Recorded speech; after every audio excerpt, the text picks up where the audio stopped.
If you come against the scriptures, man, we gon' rise up.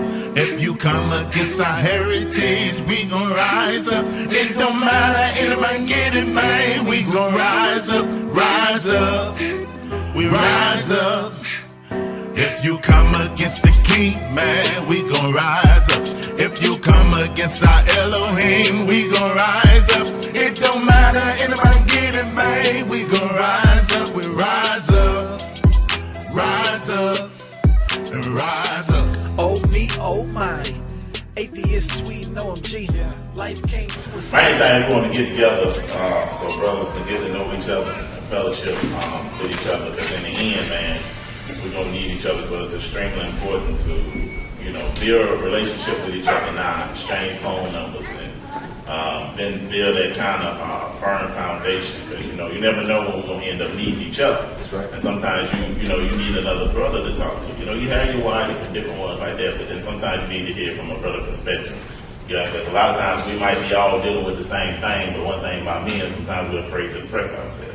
To talk to you one conversation away from some wisdom from another brother that has been through what you've been through or going through what you've been through, or in the future gonna go through that. So he'll have the wisdom on how to handle it. So right now what we want to do is just go through the room, let everybody know as far as your name and where you're located, and I guess how long you've been in the truth. We'll start with you, or do y'all want to start with us up there? No. Well, my name is Hebrew Tekoa Malachi, and I'm from Augusta, Georgia. And I had my first encounter with the truth and been exposed to it in 2012, I think it was. 2012 when I first heard it. That's me. My name is Amir Ryder. I'm from Detroit, but I live in Metro Atlanta right now. I actually came to this via the Hebrew Roots movement. That's what actually woke me up to Torah. And so I learned my identity a few years ago. I've been trying to keep Torah to the best of my ability overall for a couple years. Same with me. Couple of years. Y'all know I'm terrible with dates, especially with dates. Like Josh said, it was that day, it wasn't that day. You guys, my wife. But I'm thinking, We ain't gonna do you like that. then you already know. 4-ish, 5-ish, something like that. But I was a pastor for a while, and then basically, I had somebody in my assembly that was IUIC. Now, let's go back through that. And then we'll tell our story when we come back, right? Okay. Good. Let's just do name, city, and how long for right now, if that's cool. All right, well, my name is Lordens, but you can call me L. It's a little easier. I got in the truth when Donald Trump got elected. I knew something.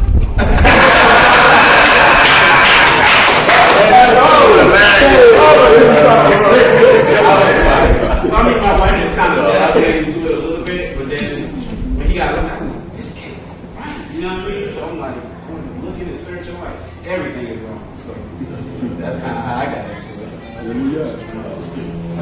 Rothschild, center, out in Atlanta right now. Warren for about a year, 2 years now, by watching the White House.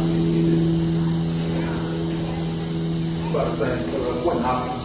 I started out watching little videos, IUIC. I know we always talk about the cameras and stuff, but that actually woke me and my wife up to that. We're from Jake and Marty from Florida, station up in Norfolk. All right, I'm Carlton Meadows, and I guess it was late 2016. I saw the documentary about Hebrews, the true Hebrews, and then YouTube gives you other recommendations. And I saw the documentary that Josh did, and I started watching. My name is Brent Parker Benson. I'm losing my son's Brent, the second of Nolan. We are from Indianapolis, or the Indianapolis area, in Fishers, Indiana. We, I guess you could say we came into the truth about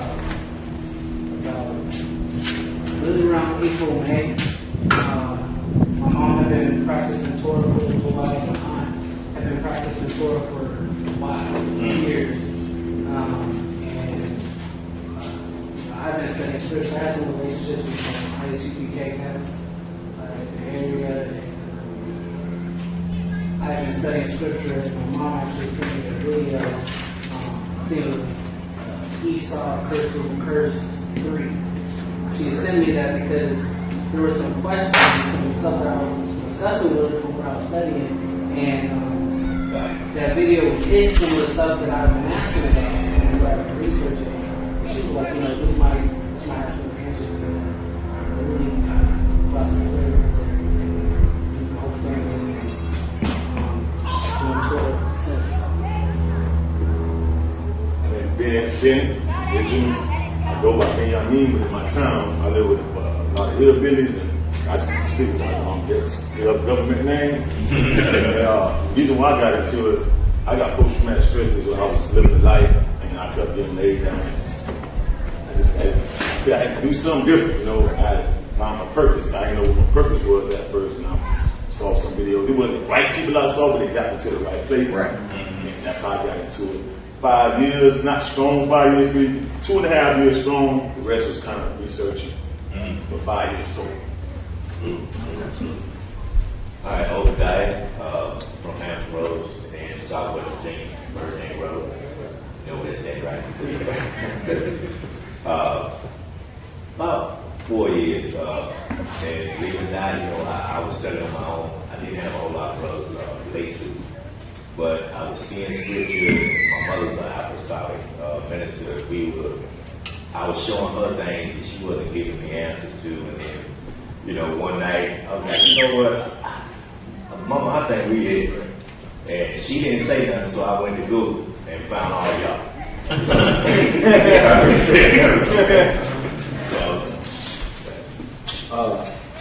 Government name Roosevelt Phillips III. My whole life, my family is apostolic. Bishops, pastors. My mother's a bishop in her church organization. My family built. We got 3 churches. One of them is 130 years old, and my family built it by hand. And the reason why I'm saying that is because the only people that went to that church is my mom. So I was born in the church, per se, and ever since I was little, I used to ask questions like, how come we go to church on Sunday? Why don't we go on Saturday? And people would always talk around it. So when I graduated from high school and moved out, I started doing research for myself. And my brother right here was dropping breadcrumbs here and there. And I would ask certain questions, and he'd be like, oh, you're going on the right path. You're going on the right path. And I was like, well, okay. And, but about 4 or 5 years here, I've been in the faith. I've always suspected that because when you do wrong, you know. I mean, there's nobody else that fits that description. Right. You know what I mean? And I'm a big history buff. Like when I'm at home, I'm watching the History Channel and stuff like that. So when you just listening to what they say, it points to us. Right. And then just took a couple videos here and there, and I used to literally all day be on YouTube watching video after video, then getting in the encyclopedia looking up, wait a minute, hold on. And that's Adam, government name, Hebrew name, Obadiah, been in the truth about coming up on 5 years. Started out maybe with ISUPK, things like that, kind of almost told my marriage apart with the whole hate doctrine deal. My wife, she was with it, but she just wasn't with it, she was with the hate part. So, and I knew it in my spirit, but it was just, when you wake up to the truth, it's like when your eyes open, you feel like, man, hold on, bro. Everybody, y'all been in on this, y'all it's really getting a guy like that, but the most quiet in my spirit and showed me, more truth. So, I came across you guys and it's a blessing. Obadiah ben Yehuda, And my family, if one of you, I'm Obi to my family, right? Okay, family. And I knew the truth was out there somewhere. I just knew what I was hearing wasn't that, starting with the name Jesus. You know, I mean, I just knew that that wasn't it. And was it, you said you heard some things, and you said, hey, you know, that sounds familiar. That sounds like that's getting in the right direction. Right. And it grabbed me, man, and I've been dealing with it ever since. So that's how I came about it. My name is Terrence Jones from Oxon Hill, Maryland. I was first exposed to the truth actually in like 2005. I was doing some studying on black presence in the Bible. I was writing a class for my church. And I actually had the class written. I was studying, I was teaching young people. And then I came across the Hebrew Israelites. And I was like, ain't no way in the world that with these guys.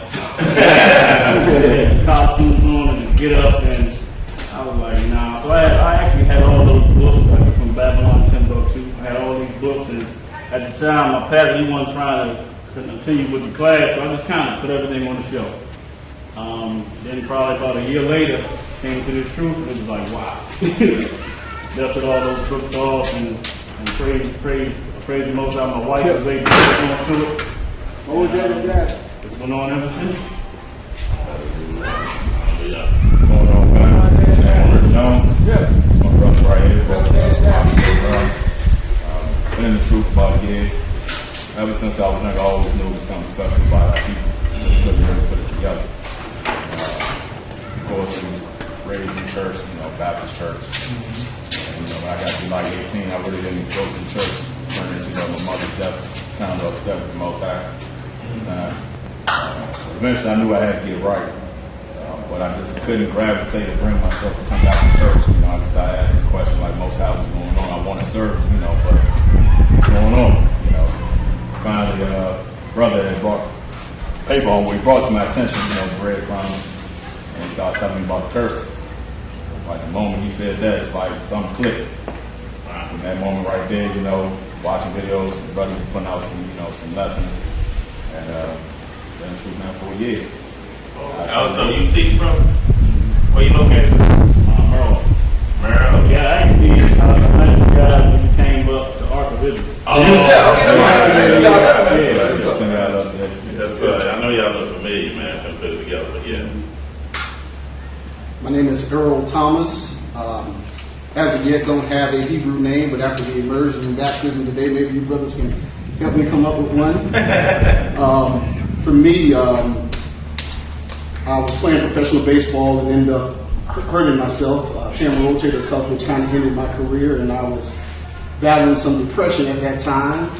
And some brothers had approached me basically about joining an international fraternity, but they told me to do some research on it. So by the time I got done with my research, what was impressed upon me was me knowing what the Word said for myself. And so that's when I really committed to studying Scripture.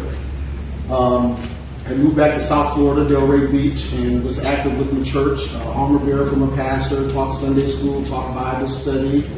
And about February of 2010, I moved to Gastonia, North Carolina. My pastor was starting a new ministry there, and I thought that the Most High was calling me to move to be a part of the ministry. But certainly now I know that that's what got me there, but that wasn't the reason for the move. So I left the church probably about 4.5 years ago completely, but it was back when I originally started studying Scripture back in the mid to late 90s was when I knew that it was referring to us, but I was still trying to incorporate that with the Christian doctrine as well. So I would say that was when the journey began, but again, about 4 to 4.5 years ago was when I left the Christian church completely. Me and my son was able to get custody of him, and he moved to North Carolina with me. So we've been on this journey together and just continuing to try to grow and learn, and a lot of it has been on our own, but lately being opened up and exposed to some more brothers of like-mindedness, and we're just looking forward to continue to grow and happy to be here.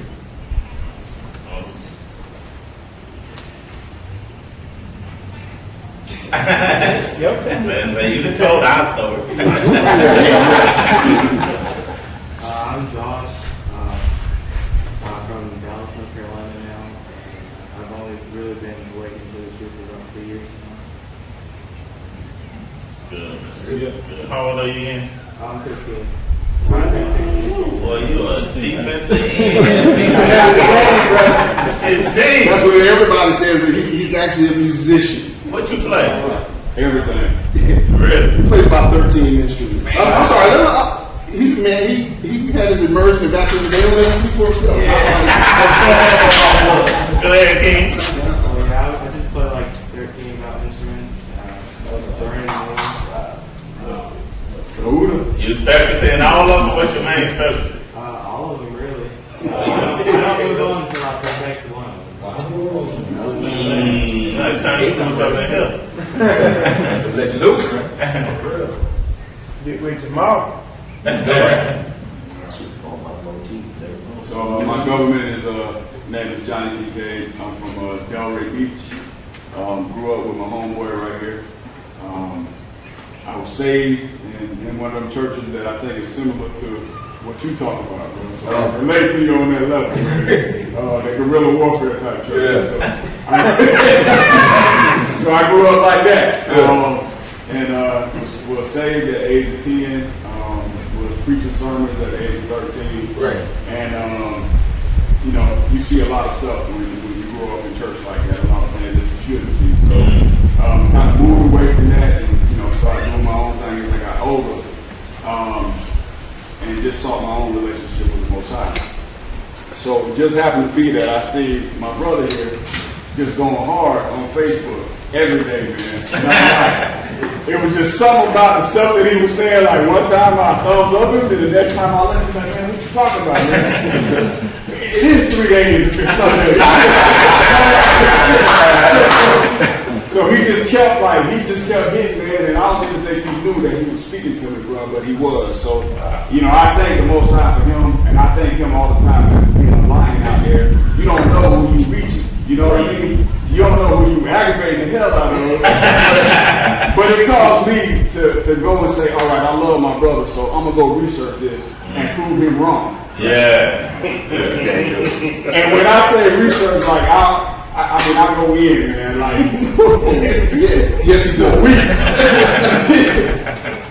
So at any rate, so I researched everything that he said, and I couldn't prove him wrong. In fact, you know, I just had to jump down on my knees, man, and just thank the Most High, because what he put out there led me to know who we are as people. And so, you know, I had to let him know, hey, bro, you right about everything, man. Here's what I found, blah, blah, blah. So, you know, now we out there together. Tag team. That's what I'm talking about. Yeah, man. So about 2 years now. Yep.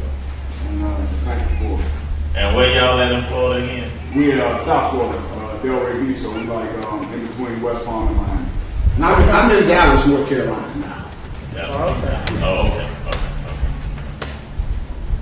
All right, and my government name is Michael Williams. Some of y'all know me as Michael Israel.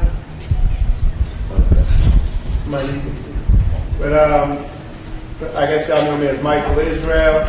And I've been in, the way I got started on this was I embarked on a quest to get understanding on women. And and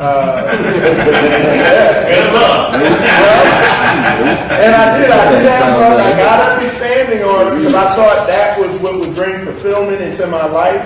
And then I met a good woman, got married, and I was like, there's still something missing. And I kept searching through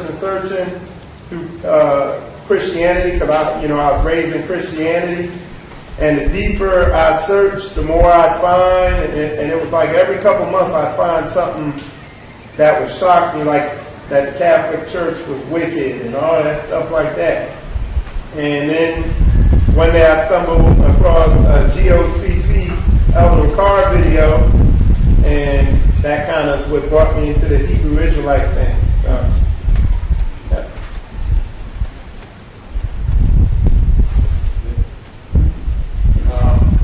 The name is, I wasn't talking about the name, but for now, my name is Olabelli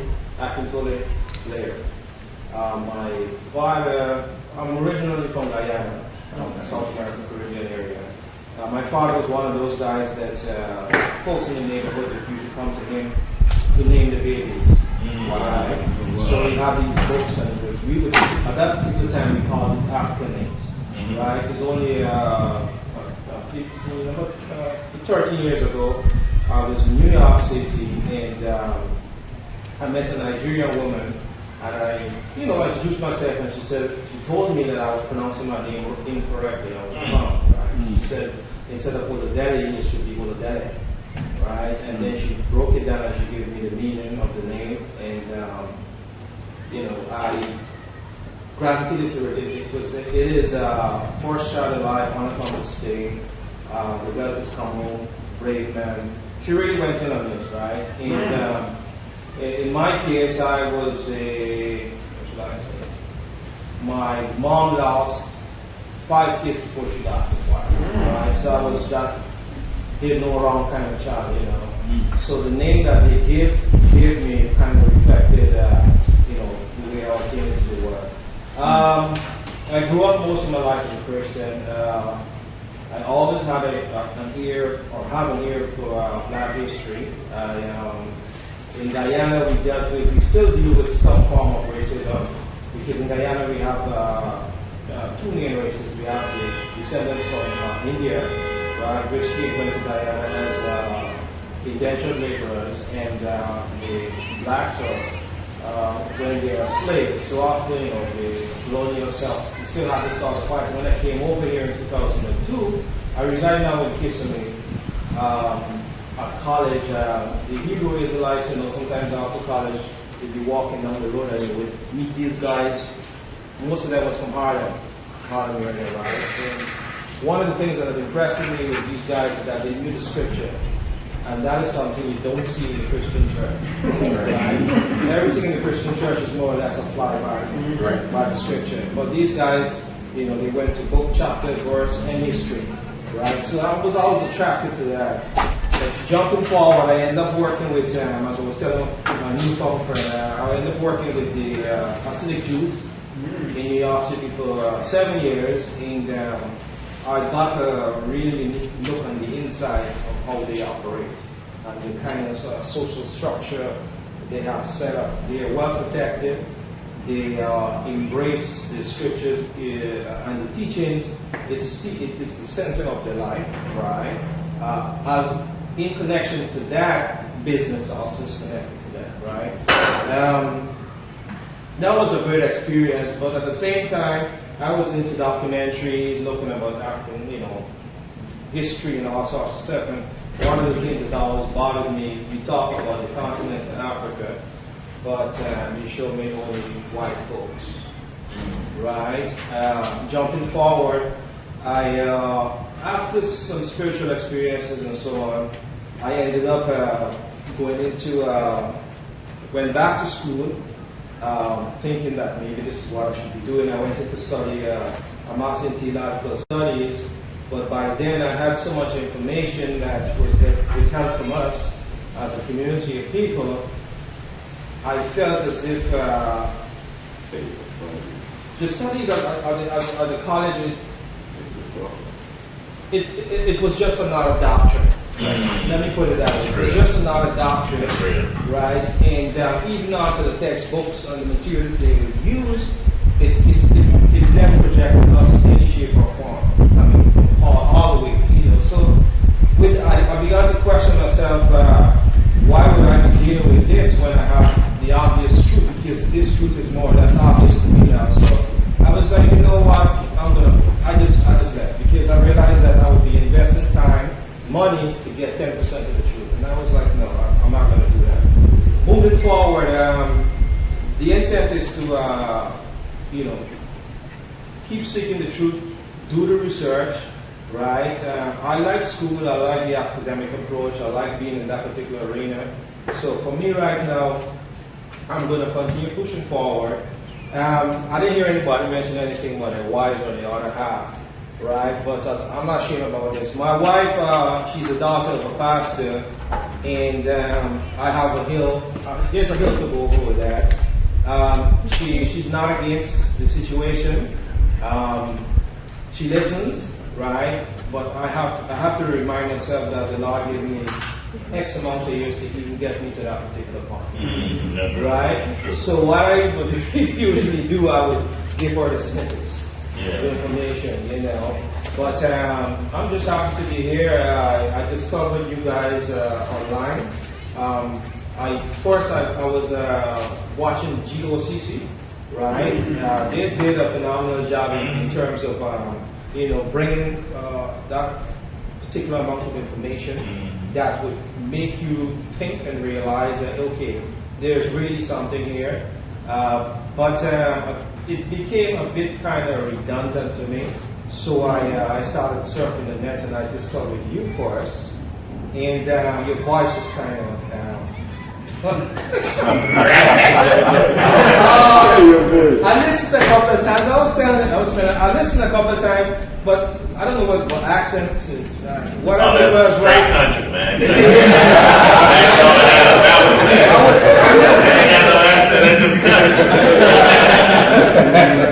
So I listened and I said, okay, I tried something and then I discovered you. Right, but you had this militant voice, you know.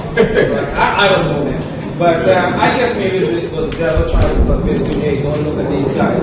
But in terms of what was being said, the content was what was being said. I couldn't turn away from it. So I started to tune in and listen to you guys, and the messages just keep hitting and hitting and hitting and hitting, and the rest of history. So thanks for your work, guys.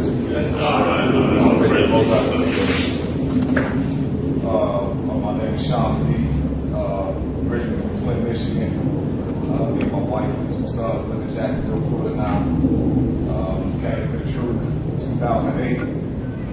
It basically just started off the conversation between myself and my older brother. Just what was the Most High's name? And from there, it kind of took off and where we began this real thorough research of what his name was. I mean, everybody would say God, but we came up as Jehovah's Witnesses up to the time I was like 6 or 7, so they brought a lot of emphasis on his name. Within church, it was kind of be like God or Jesus or something, but still kind of remembering what we would do at the Witnesses or at the Kingdom Hall. He had a name, but we was like, well, I don't really think it's that. I mean, because we were supposed to be Hebrew or something like that or whatever. And they kind of moved into that direction, where, like I said, man, around 2008, and like these brothers did, came across GOCC and it was real heavy on like the whole name. I had never heard nobody really going to it. Yeah. But they brought that forth, and I was like, yo, Jay, man, hey, bro, you was talking about we Israelites. Like, man, I never heard of this before, man. And he was like, man, I was trying to tell you, man, but you kept on blowing me off. At the time, man, I'm like, let me think, man, I'm like 21. I'm like, look, bro, I'm just trying to hoop. I ain't really trying to be that committed right now. But like I said, it took off from there or whatever, man. The brothers was bringing forth some profound information at the time or whatever, something. I was like, man, you know what? I do need to be serious about, the Most High or whatever. And like those brothers, you know what I'm saying? They done what they could for me, you know what I'm saying, for 4 years or whatnot. No knock to them brothers. Everybody got their work. Right. Everybody got their job that the Most High sees fit. And it's for me to take the ball and keep on going further and further as a husband and as a father for my boys and my wife. So like I said, since 2008, man, we took it and come to learn a lot more information and whatever, man. And I just do my best to research the best I can. Come across you brothers, meet you brothers at the James 101 for the first time. I met Amir not too long, I think, after he found out or whatever at HCA. You know what I'm saying? Him and his man. So like I said, man, that's kind of it in a nutshell. I don't want to hold the floor like that or whatever. Hey, can I ask a question before you go into further? Has anybody, when you going online, you look on your modem, you list of modem names, has anybody seen the FBI ban? FBI what now? FBI ban. Because I know another brother, me, on my modem, I'm seeing FBI ban. I know another brother saying FBI ban. I don't even think I ever really seen that. I didn't catch it. Somebody told me about it. The brother told me about it probably about 4 or 5 years ago. And then I think about maybe 4 months ago, I've been sitting on my movie. I just wanted to know if anybody else had experienced that. Because I live in a regular neighborhood, no commercial buildings, no We got police in the neighborhood, but it's no FBI station or nothing like that. It's like FBI been in. You talk about when you're trying to like click on your Wi-Fi. Right. You go like sometimes when I turn my power off and I leave to save the amount of money.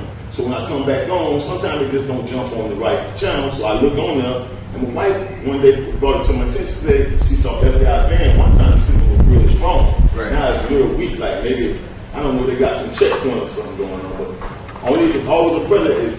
My brother told me that, and I'm not my blood brother, but my brother in spirituality. He told me. I'm trying to figure out are they watching me? Because I'm a white guy. I'm out, so we run our mouth on the phone with us. You know. I would say this. I've worked in IT. It's kind of like an IT job. Oh, okay. Yeah. People would name you can name your router. Anyone can name your router. So you can name your router, whatever you want it to be. Some people like to do FBI ban, some people like to do CIA ban, stuff like that. So it's really like an IT, like. I feel better now. My mom, I like that. Yeah, that's all. Someone in your neighborhood.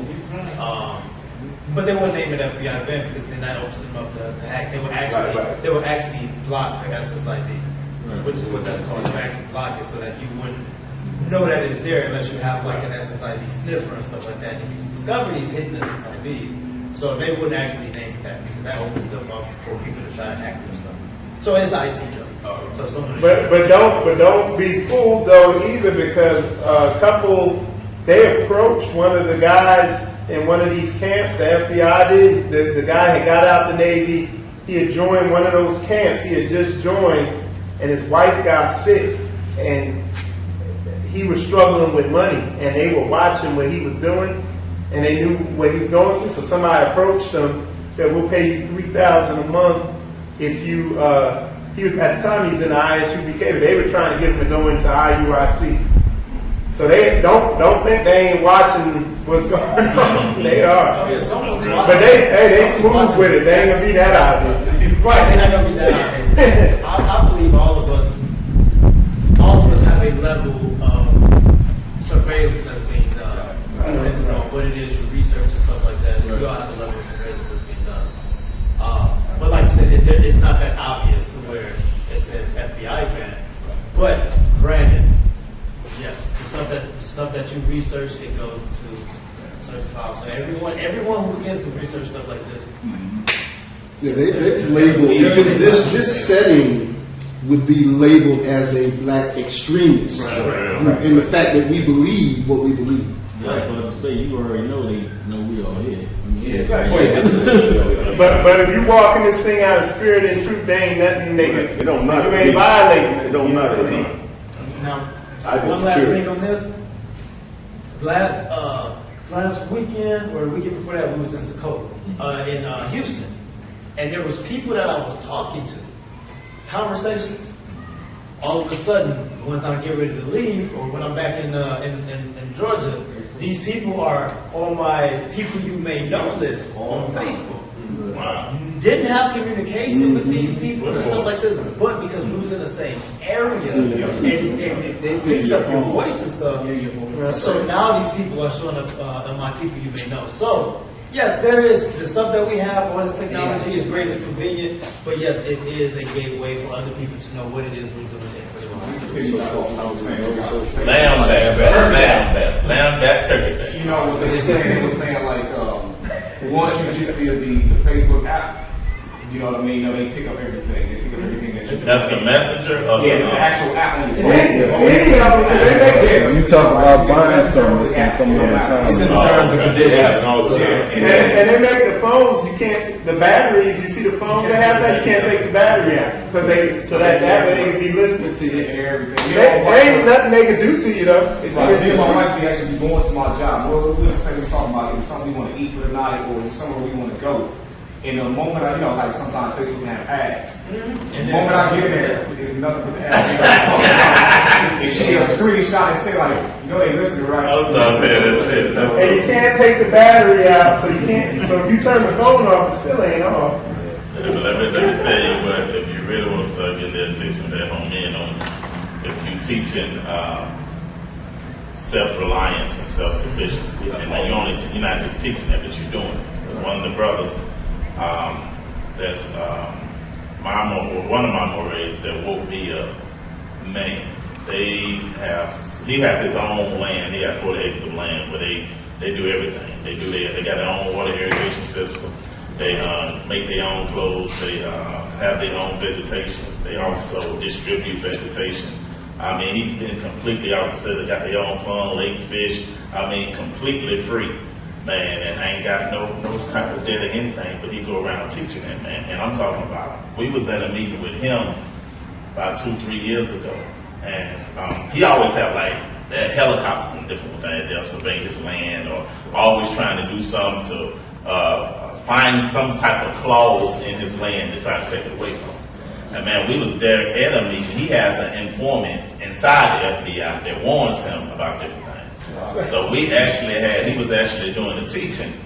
And he had got a quick call. He had to do a break, man. He had to come back and tell me, he's like, man, listen, we're going to have to start this over. Just heard they finna try to come do a raid. Dude just told me, so we got to get everything, prepared, man. But it's just like, man, when you go on that level, because, they teaching who we are, that's good and all that, identifying who you are. But when you get into what that really entails, when you coming off the system and coming off their dependency, and then building your own nation that's independent of them, you're going to get their attention there. I want to say something, gentlemen. The Most High is waking us up. But from an economic standpoint, just us as a people, we have more economic impact than Russia's GDP. Okay, and that was our number one enemy for a long time as a nation, right? We can really, if we organize, we can cause the U.S. economy to fall just in that. And that's why they're watching that, brother. My name is stop that. Okay. Let the young king speak. My name is Matthew Phillips, and I've been in the faith for 4 years, and I live in Pennsylvania. And how I first started to get in the faith was when my mom was studying for like a year or two, and she finally found out that we're doing it all wrong. So we started, my mom and my dad, and we stopped celebrating the holidays. So then after that, it just took on, and and then my mom found friends. Oh, my mom is Mother Malakah, Angela Phillips. Oh, okay. Okay, that's your mom. That's what's up, man. Okay. And so she found these other Hebrews, and I said that was so exciting because I didn't know I thought we were the only ones at first. So then my mom found these friends, so we started doing Shabbat with them. And then every week we would do Shabbat by ourselves. Then first Feast of Tabernacles, we did a tent at our house by ourselves. So then after that, it just took on, kept going, studying. And then after that, at 4 years, I met you guys, and I started listening to your song over and over again. and then after that, I just listened to it, and then I was so excited to come and see you guys. So it's really an honor to see you guys in person.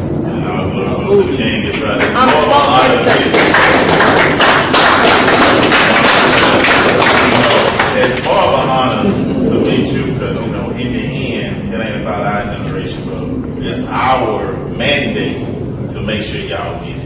Right. Because when y'all get it, y'all gonna take it to a way greater level than we took. We hit areas that we can, but when y'all, the way this new generation mind is, y'all blow this thing up. If we can get what's in us, in y'all, and let y'all take it with faith and take it to another level. You just looked at how articulate you just said that. Right? You weren't fearing, you weren't fumbling over your words. You said that like a man. You know what I'm saying? You're gonna be spirit of bold process. You're gonna be the one reaching. Yes, sir. You're the Lord. Yes, sir. Hold on. Before you do that, we got one more brother here, Brother Eric. Let him do his, and then we'll come back in. My name is Brother Eric Riddick. I currently live in Greensboro, North Carolina. My dad, I was a military brat, so my dad was in the Marines for 27 years.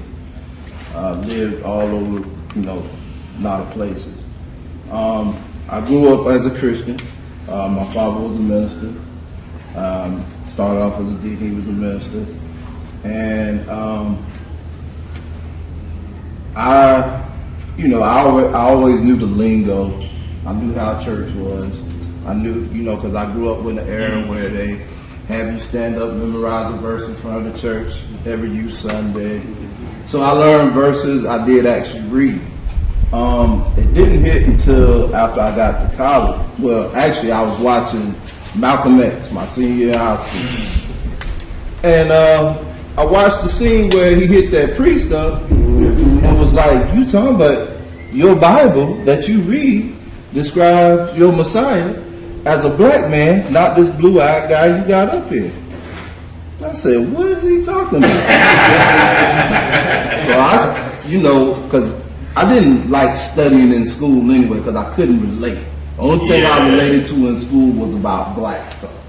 Because growing up as a military brat, you encounter racism on a very young level. I was called a nigga by the time I was 6. Roots came out, I started handing licks back to him. That's just what it was. And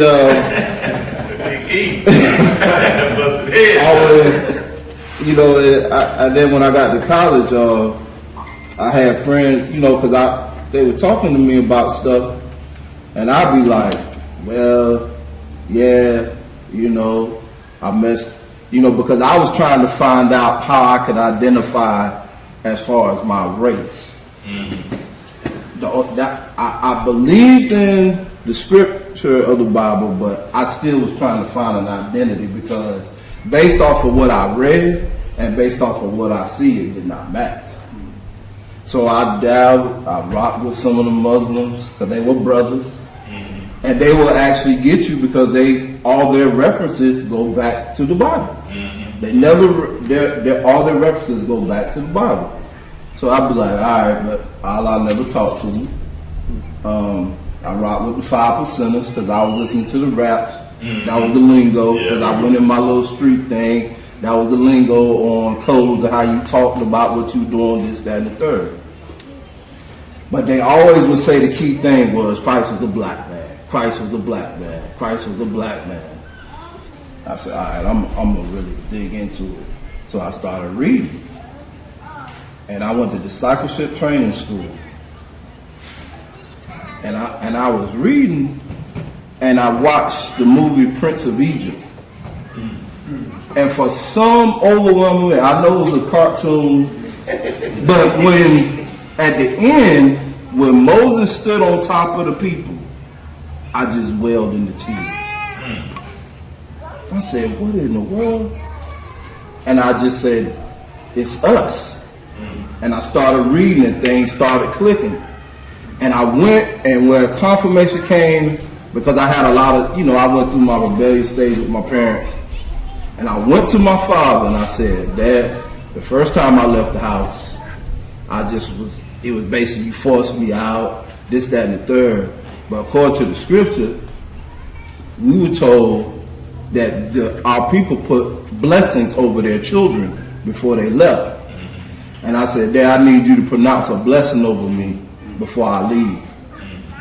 Man, when he did it, everything started connecting the dots. I found out I was doing what my ancestors was doing. And then I ran into, and I kept telling my cousin, I said, yo, them people in that book is us. They talking about us.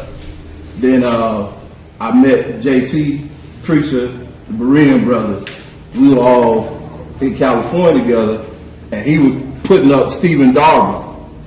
And that's when I was like, because I kept trying to find somebody that could connect, like, yo, I know what I'm talking about. And that was the first cat that I heard that was talking about us. And then they turned me on the yard and it was a wrap. It was over. No, I was just saying, it's a statement basically, because I remember yesterday I was cooking some lamb, and there was 5 young boys just shooting around, and they were just like talking, and I was like, I was shocked because I have a kid, any children, my wife had, and they started talking about the Bible and stuff. Like, this is unusual, But if you really look at it, and us as young men, older men, watch the kids. It's amazing because when they come together, if you notice their camaraderie is like amazing. You see what I'm saying? Because they know the truth. And I don't know what I think the parents have been doing a great job with these kids because the way they come together, they play. We have to be the same way. You know what I mean? We can't be afraid to talk to each other. I agree. You know, I'm guilty of that too because we've been subject to bearing our own brothers so much that we always look at each other and we're not comfortable. But these kids don't care. They're like, this is my brother, and the conversation that they're having is about the scriptures. Like, they're not teaching me anything in terms of like what the scriptures are saying, but just the brotherly love and self-illustration. They're actually showing each other and they're living it. And we need to be the same way because that's very important. That's real. Yeah. That's real. You want to go back to your oh man. So yeah, it's a long testimony, so I'm not gonna say all of it. I'm gonna keep this version. But yeah, so like my brother said, I grew up like most apostolic, and I was in church, wasn't in church. You know, I was there. You know what I'm saying? And I was one of them dudes that, you know, body was in church, head was trying to be like everything that was presented us that we should be like. So in my neighborhood, you had to be hard. So if you ain't hard, you're not a man, right? So of course I thought I was hard. I thought I was a thug. No, I didn't think I was no gangster. My family was a gangster. It was real gangster. And I knew what real gangsters was. I grew up around, you know, thinking of, you know, prison, get locked up, and get burned, stuff like that. But see, I have to say, I got a certain age, and I was clashing with my parents constantly. And the Most High came to me one night when I was like 18. And he appeared to me in a vision, right? In a dream. Make long story short, I'm tucking this down, I'm talking about it. And basically told me, he said, follow me in the dream. And I didn't know nothing about, again, I was going the complete opposite direction. Me and my parents had eyes. They thought, you know, my mama pulled me to the side right before I had that vision. She said, I had a dream. You know, old people in church, they always got a dream. So I had a dream, and you was on the back of the boat, you fell out the boat, you was drowning, you couldn't save you, and I was like, yeah, that's what I told him. So I was like, you know, so anyway, but we was always going at it, because we was always going at it from kids. There you go. There you go, brother. Speaking of that, Malachi can attest to what goes on where we're from. So, but anyway, so now I have to say, got a certain age, the Most High appeared to me, and it changed my life. It literally changed my life. Because like I said, wasn't running in the streets, wasn't, you know, nothing like that. But I had the chip on my shoulder, you know what I'm saying, walking around and stuff. And when I basically went and talked to some people about his dream, they was in the church, and they said, if he told you to follow him, are you going to do it? I said, okay. That's something. So I spent some time at the South Most High about it. From that time to now, and I was, like I said, probably about 18, it was just constantly Most High showing stuff. I was bringing stuff in the church, and I said, hey, look, we doing this, but the Bible say this. We doing this, but the Bible say that. We doing this, but the Bible say this. And then my mom then was like, well, we know because, you know, Josh done completely changed, and, you know, he living like this, blah, blah, blah, blah. But the church was like, no, right? So the church literally, like, from that point on, like, launched like this humongous assault against me from the pulpit. And I don't get into it too much because if I get into it too deep, you know, I put people business in the streets of how bad it got. But I had people telling me that I'm sending my family to hell. I'm deceiving everybody. I'm tearing the church apart. I'm doing this. I'm doing that, and because I'm speaking on these truths that I knew weren't right. Because the church I was in was an extremist church. They had extreme views. Fast forward to get to the point about knowing who we are. So I left from my mom in church, and the Most High led me to do outreach. So I was on the east side, North Side, South Side. Doing outreach constantly in my neighborhood, and doing these outreach events, doing hip hop. I did hip hop my whole life, but it's also my family did. My whole family did music. So anyway, I got to a point where eventually I was pastoring a church, and in my own church, and the Most High just kept dealing with me. And one thing he dealt with me about was my situation. And I started looking around, and I was like, man, how come these things are just happening to us? I started looking at what's getting murdered, what's getting mowed down, stuff that's going on in my family, with my people and stuff. And I was like, and being honest, there's so much tragedy in my own family that I started thinking that my family was cursed. And I literally used to tell my family, I said, we must be cursed, man. If everybody died. This person that died, I got one cousin that got murdered in prison. I got another cousin that done 22 years in prison. And all this other stuff. I'm like, you know, uncle died of this, somebody died of that. I'm like, well, something gotta be wrong. You gotta be cursed, or something gotta be going on. So I started searching through the scriptures on it, and I started seeking the Most High about it. And what the Most High led me to, when I started looking at not just my own, like our own situation, it was like a microcosm of everything that's going on in every black community, every black family. So he started dealing with me about, I said, why do they, that's literally the question I asked him, why do they hate us so much? Why do everybody hate us so much? There's gotta be a reason. There's gotta be more than just our color. Just the fact that you're black doesn't make sense for people to hate you. If that was the case, then there's dark Indian people, and they will hate them. There's other dark people, there'll be other people that will be hated to the same level as we hated, but they're not. So I started searching the scriptures. The first thing the Most High gave me was, he brought me to was the original man. So I told Mo this. So I did a teaching on the original man. I said, well, maybe they hate us because we made it in the shape of the original man. Did this whole teaching about the dirt and how it's high in carbon, melanin, and how the body is made, and how we in that original image. I thought, well, maybe we made the original image, and how sometimes forces hate it, so they want to kill us. That's my first thought. I brought this to, at the time I was a pastor of a multicultural church. So I brought it to them. Some of them went building, some of them was. You know which one's building, you know which one. So anyway, so we went from there, and then I told my wife, I said, man, something's going on. Because Most High will always deal with me, and I said this reason why I say it's a long testimony I have to get into it. He dealt with me through dreams and visions all the time since I was a kid. So he kept dealing with me with dreams and visions about things that's going on in the earth, things that's going on with us, and the time that we. So I used to teach with the art called eschatology. That's why I used to cut my teeth. So when I started looking at eschatology, I seen all these holes, especially in Revelation. So I was trying to figure out like how did this job. And at the same time, and y'all. Most of our tripping, we seen the video and the songs. I was working on this album. The album's called LYNCH Legacy. And what I started seeing was how our minds are being controlled in this country by this LYNCH system. And then how it's basically, how the culture that we have isn't our culture, it's manufactured. And it was manufactured by our oppressors. And because we keep living out that culture like it's our culture, it's leading to our own minds. So, anyway, so around that same time, Most High started thinking about that. So I did the original man. And Most High was like, then he brought me to teach about Mashiach and how Mashiach is a black man. So I brought that to the church. The more I brought it to the church, the more it dissipated. So I brought that to the church. Then Most High kept dealing with me. And then after I did, no more great Negroes that did. That's funny. That's literally what happened. Because I had we had Hispanic ministry. We had white students. Matter of fact, at the time I had a white co-pastor. He bounced. He went to Arizona. Now tell him what the Mexican man said. What was he he was a co-pastor too? No, he was over the Hispanic ministry.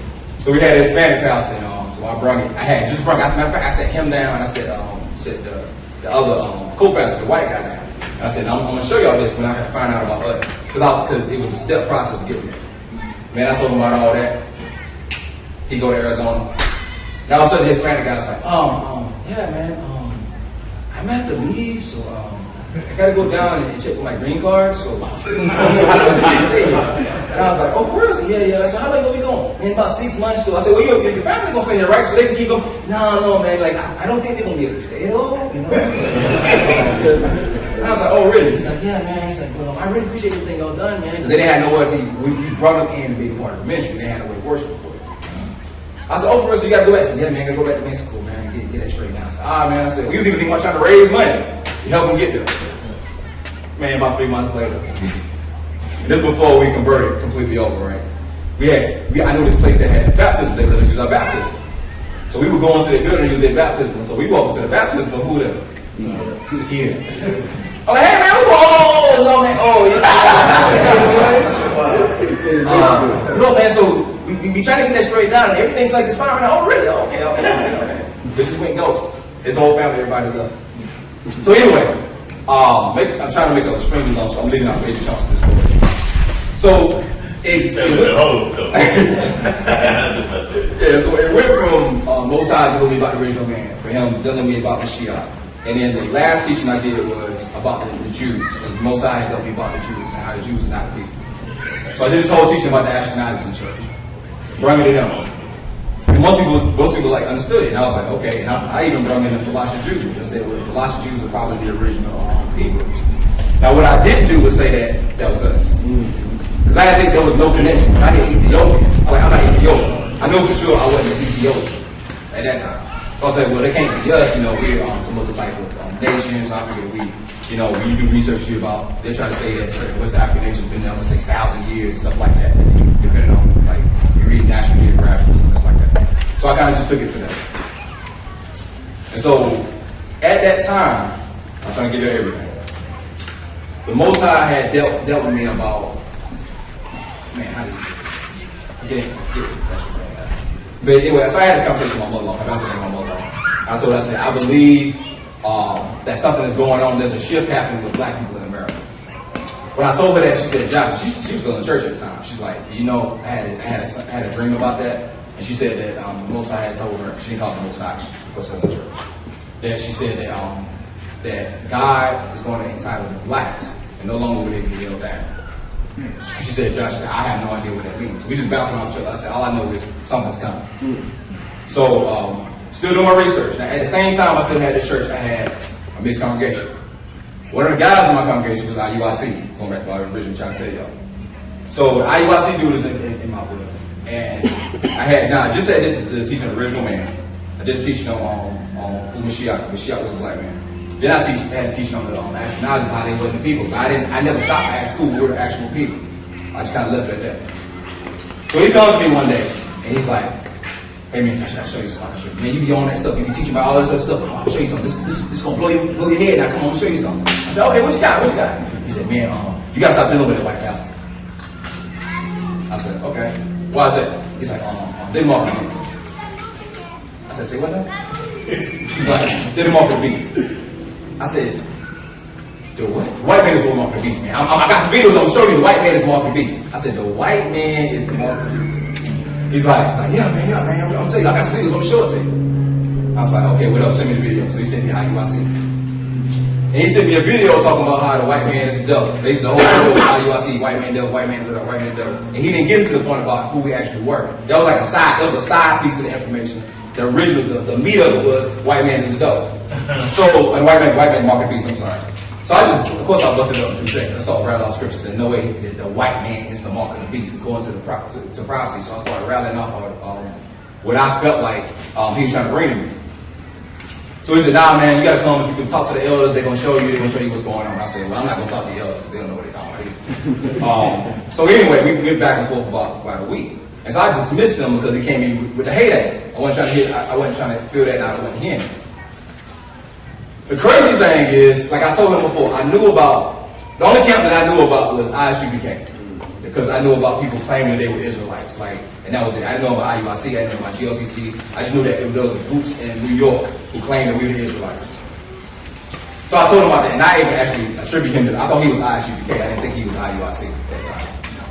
And so anyway, me and him had finished our discussion. And I told him, I said, look, you're going to do what you're going to do. I'm going to do what I'm going to do. I don't believe none of you tell me right now I'm not going down that road. 2 or 3 weeks later, I'm online. I'm scrolling through Facebook. Most of them look through Facebook for like news articles. So I'm scrolling through Facebook, and all I see was this was a meme that says, Deuteronomy 28, slave ships prophesied in the Bible. And I stopped. I said, ain't no way. Ain't no way. I read this book 5 times. Ain't no way I listened. So I went through and I said, ain't no way. I went back and I read Deuteronomy 28. And it was like the Most High smacked me back and said, BAM! And I was looking at it and I was like, this is us. And I saw a parallel that I told you. I studied eschatology was my thing in Christian. So, and then started filling the blanks. So one of the biggest questions I had in Christianity was, when I read Revelation, it said, he that leads into captivity must go into captivity. He that kills with sword must be killed with sword. So I used to go around and ask people and say, what does that mean? What is it? Matter of fact, anybody know who John MacArthur is? Anybody heard of him? So when I was in Christianity, I literally went on his website. I downloaded every single teaching that he had all the time, every single thing he had on Daniel. Basically went overboard on everything that he had. Because I was trying to figure out what does that mean? He that leads in captivity must go in captivity. He that kills the soul must be killed with soul. So went through all his teachings, and his explanation was that when a mark of the beast comes, and the beast is on the scene, anyone that fights back against the beast will then be taken into captivity. So you're not supposed to, and then, I don't know if y'all know that he also has a teaching that he says that the mark of the beast is walking in the hair, quote unquote, in the Christian mindset of what hell is. So anyway, so I was like, so when the beast come on the scene, if you fight back, you get taken into captivity. That's what that means? Nah, man. So I spent my time trying to study, trying to understand what that means. So when the Most High revealed to me about what happened in Israel and how Israel was scattered through slavery, and then the first thing he did was bring me to Jeremiah when he said, everybody that brings you into captivity will go into captivity. Everybody that kills you with the sword will be killed with the sword. Everybody that makes you a spoil will be a spoil, said Yah. And then everything just went. Everything started clicking. And at that point, make a long story short, I ended up running to the guy in IUIC again. We had a conversation, and now he believes, like, I don't know if y'all seen on Facebook that whole thing where I posted the meme. Man, I woke you up. So I can't believe I told you the white man was the devil. So then that's what started off. I said, nah, man. I said the Most High just built it for me through that meme. Like it just resonated with me. Last thing I tell you. So I took that and I said, I got to bring this to the congregation. I got to let them know who we are. So I go to the congregation and I told them about this. The sister in the congregation and called. I said, Nicole, this is all I want you to do. I want you to stand in front of the congregation. I want you to read this book right here. I'm going to read this chapter. She's like, okay. I didn't tell her what it was about. I said, just read in front of the congregation and I'm going to explain to everybody what we're about to do. She's like, okay. She get in front of her on the pulpit, put the mic in her mouth, she hold the mic in her hand. And then I told the congregation, I said, have y'all ever seen Roots? And everybody said, yeah. I said, so y'all seen slave movies before, right? Everybody said, yeah. I said, think about every slave movie you ever seen. And I said, read it. She read 15 down. By the time she got halfway through the chapter, she stopped. She just looked at me. She kept looking at me like this. And I said, keep reading. And then she just read a little more, and then everybody was like, I was looking at each other, and then I was like, that's us. I was like, yeah, that's us. So anyway, it is at the same time that white pastor left, Hispanic pastor left, everybody was leaving. So I told everybody, I said, look, we're gonna study this and figure out if it's true. I'm gonna do all the studying I possibly can to try to confirm this. So I spent all my time. I ran into everybody. I ran into Darby. I went through the camp videos. Like, nah, that ain't gonna work. Went through every teacher I possibly could, and I started pulling sources. I started Googling sources, and I started just researching. And I said, I can't bring this to I can't say this to everybody unless I can prove it, right? So, and when I did, when I studied to a point when I felt like I had it down, and I brought it to everybody, and I told them, I said, if we're people, then we're gonna walk in the way. We're gonna try our best to walk in the way. So I said, the first thing we do, we need to start keeping Shabbat. I thought they was gonna fight back. They said, okay. I said, cool. So the rest was history. We started keeping Shabbat. Then the next thing I said, man, we need to fellowship with somebody. Because I felt like we was literally like isolated. Like there was no other, ain't no other assemblies in Anderson. We didn't even have camps at that time. So I said, let me find somebody. I gotta find somebody we fellowship with. So I went scrolling. I finally kept scrolling, and I ran into 100% proof that the Israelites are black. And this man right here. I ran to his video and I watched this dude right here off the chain. So when I found out about him, I said, let me find out where he at. And I found out he was in Augusta. I said, y'all, we want to visit them. So we're gonna find out where they at. I got his address. I said, we need people we can fellowship with, and then rebirth the nation. I see what I'm trying to do. 2 hours, 3 hours. That's gonna be going in, man. Go ahead, Sean. Oh, I'm about to say, man, with the brother Josh, man, you think when you read 15 through 68, right? Man, I did the same thing with my mom. Like after me and my brother kind of came to that conclusion in 2008, 2009. Like I said, she still kind of had ties to witnesses, you know what I'm saying, over the years and whatnot. Like that was still like her foundation over the years. But one day I said, look, Mom, I was going to read the Bible. I want to read something to you. Same thing. I was like, I'll just read it. I didn't want to set her up. I was like, if this is really real, she'll hear it and she'll see the same thing. Right. Started reading. And she was like, oh my God, that's us.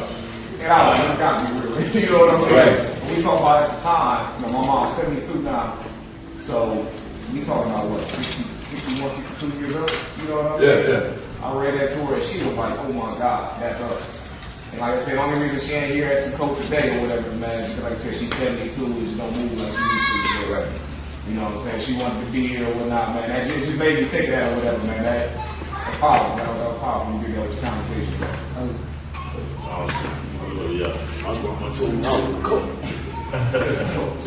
Yeah, I'm gonna be real quick. Our waking process is similar. Mine is funny though. Ever since I was younger, my family, I always grew up honoring the Sabbath. That's my family did. We always clean and unclean eat. Always did that. You know, a lot of the laws and different things that because the pastor at the time, he was preaching hard. I mean, he was preaching on everything. Men couldn't wear shorts, couldn't wear short sleeves. Women had to have them long dresses on. There wasn't no makeup. You can't have no TV in your house. You got none of that stuff. All that he was like, we got to keep these laws and stuff like that, man. And we was, man. And but the only thing that we didn't know the feast days, and then we didn't know who we were. And then in 2012, like I said, I had a pastor that wrote a book, and he told everybody, because this whole assembly used to get together for this camp meeting. Every year, and he wrote a book. He didn't tell us what it was about. He said, read the book to get the message. So I was sitting on it, and me and my sister was at a hotel at the time, and I was reading the book. I was devouring it, and then it got to one part of Deuteronomy 28:6 days. Man, when I read that, I jumped out the bed. Like my sister's name was Sean. I said, Sean, come back. I said, read that right there. And she read it, and her eyes lit up, and she started walking back slow. She's like, is it true? Is it true? And the same thing, you know, with my dad. When my dad first heard it, he was shocked. And it really brought him to tears when he first heard it. You know, and then, but the whole situation is like, my dad is a bishop. And really, I was being groomed to take over, to be next in charge. I was over the youth, and then I was elder there. But then, man, I had told my dad and my sister, I said, I'm going to go on a 2-year journey. I ain't going to do nothing but study this. Study who I said, I'm going to study it, then I'm going to try to disprove it. I'm going to hit it with everything, every attack I can, and then I'm going to present it to you. So I did that, man, and presented it to him, man, and at first, man, my dad, my pop was like, man, this is, I ain't never heard them prophets put like that together. That's amazing, man. And then this is what I said, and it stuck in his mind, and then from that time on, he's seen it totally different. I said, well, Pop, I said, this right here is going to be the focus of where I'm going ministry-wise. I said, to wake our people up and get them. When he heard that, he heard, oh, you're going to be about one people now. And from then on, it's been more of to make a long story, it's a lot more than that, to make a long story short. In his mind, that's how he viewed it. So then I had to eventually make a decision to actually, one of the hardest things I had to do is to leave there and leave all that and really focus on starting our own book there with Josh. And we just been, sowing every since, man. So it just been a blessing. How many people on the outside, how much more family that he bring you when your close family might not understand. Man, because a lot of us wake up process is kind of rough. We just got to wake up killing everybody. Y'all stupid. Yeah, that's stupid Christianity. You dumb. Why you still go to church on Sunday? Mama, you stupid, huh? We don't do that no more. You calling him Jesus. You thinking they're white man. I'm talking to your parents like, what is that in the world?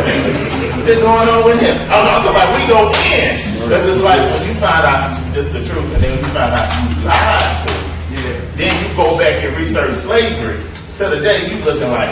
And it's hard. I mean, when you really research slavery, and see what we went through, it take the Most High to keep your heart from turning black. Boy, that's like, the people that were doing that, I believe the people at that time that were doing that are demons. Ain't no way you can do that to a human being and just be okay with it. You know what I'm saying? So it's just like the whole awakening process, man, was amazing and got us to where we are today. Go ahead, brother, and then we're going to hit something real quick. I was just going to say the same as you were saying, because like I said, my mother's a bishop in and when I started to pull away, because they were grooming me to be a pastor of one of the family churches, when I started to pull away and just say little things to her, she never said you were wrong, but she she was watching my wife's prayers that she was doing on Facebook and YouTube and stuff like that, and then she would say those comments to me like, "Your wife is still praying. Y'all still in it?" And I said, "Yes, ma'am. We're still in the Most High, but not quite with you're in it." And we haven't had that big talk. I've been holding on to it because I know when I have it with her, it got to be with her and my 5 sisters, my 1 brother, and then all my aunts. So I'm saving it for this holiday that's coming up because I gotta sit down with her and give it to her and get on my soul. It hurts me dearly because she thinks that what she's saying and what she's doing is right. Well, you gotta look at it that you just gonna drop a seed, bro. Don't look for no results. Don't look for nothing to happen. Because you expected everything just to be like happy dory and boy, she don't get it, it gonna work. You gotta don't set yourself up like that. You know, just look at it as planting a seed, man. What I want to talk about real quick, and then I'm gonna let everybody else get what they want to talk about. Oh, my bad. It's a good thing, man. I just look at it as like we hear this morning place. It's like our fathers here and all the children is coming up here to see their father. You know, when they return back, when they say the prodigal son went away, then he came back home. It just feels like that today. Everybody's come back home like our father's here, and we had to come to see him, even through a hurricane. We got to come to see our father today. That's right. He's been waiting on us to return, you know. So and he's kissing us today. So it just feels good, man, just to be here. I just feel like I'm returning back to my father today after a long journey. I feel the same way, bro. I feel the same way. Hallelujah. Hallelujah. Still same, man. We just basically name where we from and then the awakening process. All right, sure. My name is Tabar, everybody. Shalom, shalom. Shalom. I'm out of Augusta, Georgia, and I fellowship with Brother Tuko. He is my Morey. And when I first heard the truth, me and him was going to church together. But I did not want to hear that. Me and my wife got into it. Good argument. But when we had first class, I decided to attend because I said I want to see for myself. Rather than, because I was like, hey, it don't matter if it's black, blue, red, green, you come back for us all. It don't matter. Jesus, I love it. But after me and my wife got into a heated discussion, I said, okay, I'll check them out. I went to the first class and I was like, oh, wow. That's us. And after I first heard it, I went back to work and then everybody was crying. I look at you now, you crackle, you crackle, you eat that, you crackle. And I was mad at everybody. But it took me some time, and I kept praying. I said, no, I can't be that way. But then I feel sorry for me. And that's why I am now. So now I look at it like, man, y'all don't know what y'all got coming. Y'all don't know what y'all got. But that's my story, and I'm glad I'm awake. Brother Jabbar, but he was right there in the heat of it. He seen how intense it was. Oh, yeah. When I was there and everybody coming against me. And then the other pastors in the city trying to shut me down because numbers coming, man. It was rough. But go ahead, Brother Jamal. Shalom, everybody. I'm Jamal, saxophonist Jamal Riley. I currently live in Atlanta. I'm originally from South Georgia, Albany, Georgia. I originally came to this walk May of last year, and I guess part of my process was Moriel Shiahu was actually my first influence in this walk, and so it was much before I even found out about camps. So he throws shots at him every night on his videos like I ain't part of no camp, alphabet boys. I had no idea what he was talking about until one day in the side view, he was in purple showed up. I thought it was hilarious. But anyway, as far as just my own, I guess say my own salvation, if you will, there were some things that stuck out to me that were triggers for me, and a lot of it was the man-made tradition. I could never get with the principle of lying to my children in the name of tradition. Let alone, I've never been racist or whatsoever. I'm saying, let alone, I'm working my behind off to provide my children with gifts, to let some white man take credit for it. I had a problem with that. You know what I mean? Not that he was white, it's just he's represented as white, so I'm saying he's white. So, but anyway, I had a problem with that. Christmas was a big trip for me. But anyway, in my last iteration, I was actually going to church with Warren Amir. Now, at that time, me and him really didn't talk very much. But I did notice that I stopped seeing it. And so, we met outside of church one day, because I'm a saxophonist.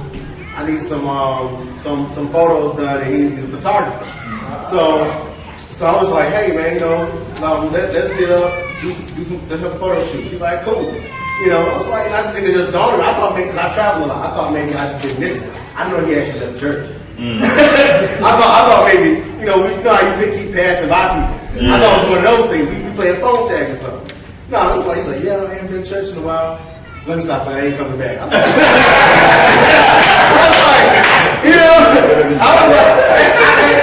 most people, when you say stuff like that, when you say like you left the church, most people think that, you don't believe in Christ, or you're not right. I kind of defaulted to, he just went to the church. He had a falling out of something. That's what I thought. But ironically, I ended up leaving the church a month or two or so later for the same reason. I didn't know he left for the same reason. Wow. So that's part of the amazing thing to me about this awakening, is how we're all coming together individually, scattered. I didn't come to this because some dudes knocked on my door. Or because I ran to the guys in purple talking about Deuteronomy 28. I didn't even see any of that. So and then even with I guess say more seasoned saints, if you will. I'm very happy to see them because it's easy. Me too. This is all I ever known. This is what everybody around me does. This is what I've been doing. This is what I've been doing my whole life. Just because you've been doing something a long time, I mean it's right. But for them to acknowledge that something is wrong and then walk out, status quo. Oh man, that blesses me every time I see it. But let me shut up. Hallelujah. Thank we got everybody. This one thing I want to bring up. I ain't want to get like deep or nothing like that, get heavy. But the Willie Lynch thing was going on. And I think that is extremely important for us to identify and to counsel, especially with brotherly love, because it controls us. We can believe it or not, but it does. Big time. Us as a people. And it might be on a mass scale and a minute scale, but it's part of our thinking process that we have to learn how to deactivate. And when we see that process happening, how to shut that down. And three of the things that he said that he would use in order to control us is fear, distrust, and envy. If you look at all our problems, because we fear of each other, we distrust each other because of that fear. And then when one of them is when our brother's doing good, what we do? We envy that, so we act a certain way towards them. Or we try to bring them down. You know what I'm saying? With that mindset. So we have to learn how to counteract that in an opposite type of way. And I want us to discuss how can we identify when that's happening and realize it and say, you know what, I'm not going to allow that to happen to me. I'm going to rejoice with my brother for what's happening to him. I ain't going to get envious of him because I'm in lack right now and I'm seeing things happen to him. I'm not going to fear my brother if we end up doing the same type of thing and now I'm fearing I'm combating against him now. You see what I'm saying? Because it happened, even happened amongst teachers. Say, I don't want to listen to that brother teacher. That brother can have a good lesson, but you just like, oh, that might mess up what I'm trying to build over here. So I don't want to give him no influence. I don't want to bring him in. That happens because of what? Fear, distrust, and being envious of each other. So how can we begin to recognize that starting today and overcome that? I think with the track record of our adversary, it's a copycat. The world has already shown us because they're modeling what we're supposed to be doing to their benefit. Because they're calling this the age of collaboration. So they don't compete. They say you don't have competitors anymore, you have opportunities to collaborate. So when we look at ourselves and we understand that complementing is spelled also with an E. So it's to complete. So you have something that completes what he teaches. Because when I came into this, and when I came to Gainesville, I've always felt safe and at home, surrounded by people with some melanin. So the atmosphere is one of family. So I'm always thinking, nobody else is going to help me. Nobody else cares how I feel or what I deal with. Even though I don't call as much, I see it an environment of safety. So for me, it's just understanding I can go further learning what's taught here. And the people that I'm learning it with are there to help me as well. So that's how I look at it. It's an opportunity for me to link arms with some people so I'm not by myself. So I don't really see a threat because most of the people I deal on the outside are Caucasian. And the more I learn from them and the more I work with them, the more I realize they're including me for diversity's sake, not to help me. That's right. So when I get through learning and get degrees and I'm still like, I'm standing with my hands empty and you don't call me unless you need something from me, this ain't working. And I don't get that here. Exactly. I've been eating at the table so much, I'm like, I gotta find a way to contribute. I gotta find a way to meet because it answered questions and it gave me that balance. So I'm not hateful for what's going on. I understand it's just what I'm dealing with, and I'm not by myself.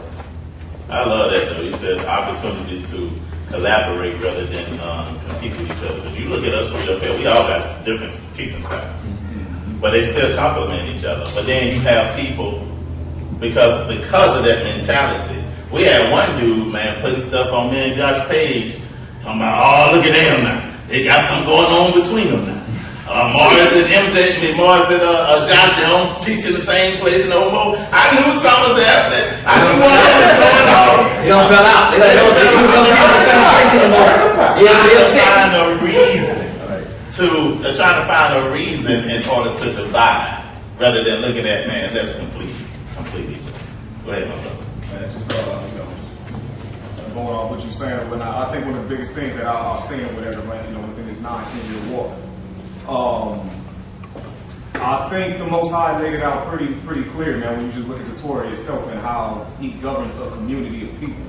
I mean, you have things there for the poor, for the widow, for the orphan, you know what I mean? It's how men are supposed to conduct themselves and how everybody does something that's centered towards helping one another. Nobody's ever forgotten. And then you have your higher rank as far as your different judges, like if you look at the different communities. You would have judges in those towns or raised in those towns that would kind of govern those communities or whatnot. So many things I think that we continue to put a major emphasis on the Torah itself and going through, some people say it's a list of 613, 630 laws or whatever. If you lay that out into each community, and people start seeing what they're supposed to be accountable of, it would make it easier to start building communities. So no matter where anybody is at, nobody would ever have like that jealousy issue, because we're seeing what the Most High expected for us to live out. Like today, you know what I mean? Or actually yesterday. And I'm sitting back and I'm looking at, this is, Sukkot. And I'm looking at all these people coming from all over the states. And everybody operating as one because that's the doing of the Most High. That's the doing of people being serious and observant of Torah. Now you got all these brothers sit up in here and nobody is scared to interact with one another. Everybody's sitting here vibing and building off one another. So like I said, if we look at how Hamashiach gave us the understanding of how we're supposed to view the Torah to a degree, and just looking at the Torah itself, if we build off that foundation, it's a part of everything in our lives, man. For how we deal with our money, how we deal with buying from one another, how we deal with our diets, even down to clothing. You know what I mean? It's just, developing food and everything. It's there. It's so many principles there. So if we really lay that foundation and really build off that or whatever, and some things will probably have to be what you call halakha, you know, developing certain things where like maybe the Torah doesn't speak on, but things that we just develop just basically through logic. Yeah. Like these will be based things, on my story. Absolutely. Yeah. These will be things that maybe the Torah didn't say, but it's good wisdom for us to build a community and whatnot. So like I said, if you have the men step up, because most of the time, and don't get me wrong, you have sisters that look at it and say, you know what, I'm gonna go out there and get this information and bring it back to my husband. But then a lot of times you'll have your wife sit there and look at you and say, let me see how serious you are. Mm-hmm. So if you come back and you devise this plan, if you got, you know, if you just devise this plan and you have all the heads of the family come back to their wives, like, listen, we're going to observe Torah, we're going to be serious about it. You can start building communities no matter where you at, and everybody can be linked in. So now I'm not being, you know, I'm not feeling some type of way because Amir is speaking, or Josh is speaking, or you're speaking, or another brother, because I'm looking at it like, oh, this brother has the skill set right here, I can go to him for this. This brother has the skill set, I can go to this brother for this or whatever. Everybody has their gift that y'all have given them. And like I said, if we're building off Torah, then we can utilize that and really start to develop strong Hebrew communities, you know, throughout the world. You know what I mean? It's just a matter of us really being serious about that. And like my brother Dale was saying earlier, you know, he looked at the Jewish community, and I'm not saying we got to follow them, but if you just look at how structured somebody is and looking at like, all right, they gonna implement all Torah in their life. The Torah say, hey, I can't eat something that died of itself, but the Gentile can, or I can charge interest to it. That's right. right. That's right. Right. I can charge interest to a Gentile, but not my brother. So we look at each other first. I ain't saying we got to move exactly like that, but you know, just looking at them and seeing how structured they are, we have the same Torah to do the exact same thing. So like I said, we get serious about Torah. Not saying brothers are not, but as a unified group of people, we get really serious about it. Really go through that thing and start building strong foundational communities throughout the state, throughout the world. That's my last thing. I'm gonna give him a little bit. I like the way he said starting with the men. And listen, we've been ordained to be the leaders. We've been ordained to be the leaders. Everything about you, your whole DNA, your makeup is to be a leader. You know what I'm saying? So it's important for us to understand that role, because anything that the Most High gonna do on earth, he come with his representative, which is the man first. He don't never come to the woman first. Because it's the man is the one he put in leadership, the man is the one he put in that role, and the man is the one that he made covenant with. Anything he finna do in earth, he comes to his authority. So this is why we have to get back in place. Now the sisters is good, and the sisters gonna be faithful no matter what. It's just brothers. We be lazy. Sisters gonna be there, they're gonna be the Shabbat on time, they're gonna give you all kind of deals, all kind of ideas, but it's important to push the men. And I was telling my congregation, this is what we finna start doing to men. Anytime when you come now, I want you to see men up first doing something. I don't care if it's the man starting it off with prayer. I don't care if it's a man, 3 men getting up just reading the scripture. Because I want you to get up and still start being used to that leadership role. And this is me personally, I don't like for somebody to come to my assembly and they see number of women doing something. Because they look like I'm a man and got a whole bunch of women. You see what I'm saying? Men have to step up, because when that happened in the garden, he didn't come to Eve. He came to his representative. He came to his authority first. Anytime the Most High dealing with anybody on earth, he come to the man first. That's why he said, how mindful he is of us, that he puts you over the works of his hand. He was talking about the man over the works of his hand. So it's important for us to get into that role, get into that leadership role, and walk like we're supposed to, so we can bring unity. And like my brother said, you know, we can bring ideas and be inspired and do things together, but we have to get back in our place for where we was meant to be and start leading. Go ahead, man. I just look at like the depth of, like, you know, when Yehuda went down to Babylon with Nebuchadnezzar, he picked out a few skillful men, Hananiah, or Azariah, and Shaniah, and Daniel. So what the other brothers? So a lot of us got our own business. Some of us still work for Nebuchadnezzar. So it's always going to be a little distrust and envy. You see what I'm saying? And that's how it is, because we're in the diaspora. So I think it's getting slimmer now, because a lot of people bringing out the business. Brother here, appreciate this. So it's kind of coming to that when we all begin to come out of that Nebuchadnezzar system. So I think that kind of brings a little animosity between us, because some of us got better jobs, so to say. And they found favor with them. They were goodly looking or whatever, you know what I'm saying? So it's like when you fill out an application today, you know what I'm saying? So I think that has a lot to do with envy. Somebody might have a better car, but it's just because of their job or something. So I think it's going to slowly dissipate when all of us come and get our own business mind and get our own businesses and come together and link like the brother said, collaborate. Yeah. And I think a lot of that So you're saying some of that is in self-sufficiency. Self-sufficiency. I think people are going to need to see an example first. They're going to need to see this. They're going to need to see exactly what is being produced from this. I was in full-time ministry for 7 years. When I came out, I said, I'm done with trying to work with people. I'm going to do stuff on my own. So when I came to the truth, I started listening to different teachers. And most I was like, you can't do this on your own. So even like coming down here, we live in Maryland. And it was like, we had registered 2 months ago. And then it was like, I'm like, really, Most High, you going to send a category 4 storm? So we was debating, and I was like, I think we need to go. We're still going to go. Like the whole time, it seemed like this storm is tracking where we at. Wow. I was like, you told us to go out there, so I don't know what's going to happen, but I know the things I've been through has prepared me for this moment. Like I've been to Mississippi to Africa. I've been there twice. South Africa, so different things I know. I said, well, definitely, let me go down here, meet some people, and fellowship, because I know that whatever he's doing, he can start with this room right here. He turned the world upside down with 12 disciples. I just counted at least 30 brothers in this room, so I'm pretty sure he's going to do something out of this. So again, that's why I came. But again, if this is put on video and people can see what's being actually, what's coming out of this, and then because not everybody has that spirit to go into the unknown.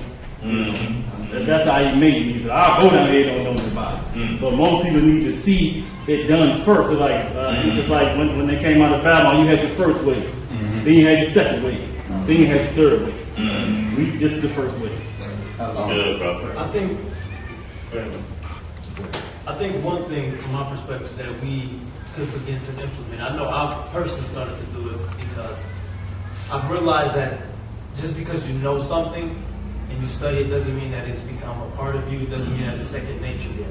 So me being from Detroit, growing from birth on up until I went into the military, like this brother said, like you were supposed to be hard. You were supposed to act a certain way. You're supposed to look a certain way. If I see my brothers, I'm always out in the streets like this. I always got my face round up. Barely want to say anything. If anything, it's just a little head now. Barely want to do anything. So as an adult, I began to realize that whenever I'm around us, that these things begin to start flaring back up. Especially when I first came into this walk. So what I realized that I personally needed to do, so I'll speak for me. One thing that I realized that I personally needed to do is whatever that initial reaction is, I need to do the opposite. So if I see my brother, I used to go to the gas station. I'd be quick to hold up in the door for a white woman, for a white man. But then my brother come out, I'm gonna walk away. So I realized that, okay, if I ever have one of those moments where this, for whatever reason, I don't know, but if this flare up, as soon as it comes to my mind, I need to make sure I do the opposite and then go out my way to even do a little bit more.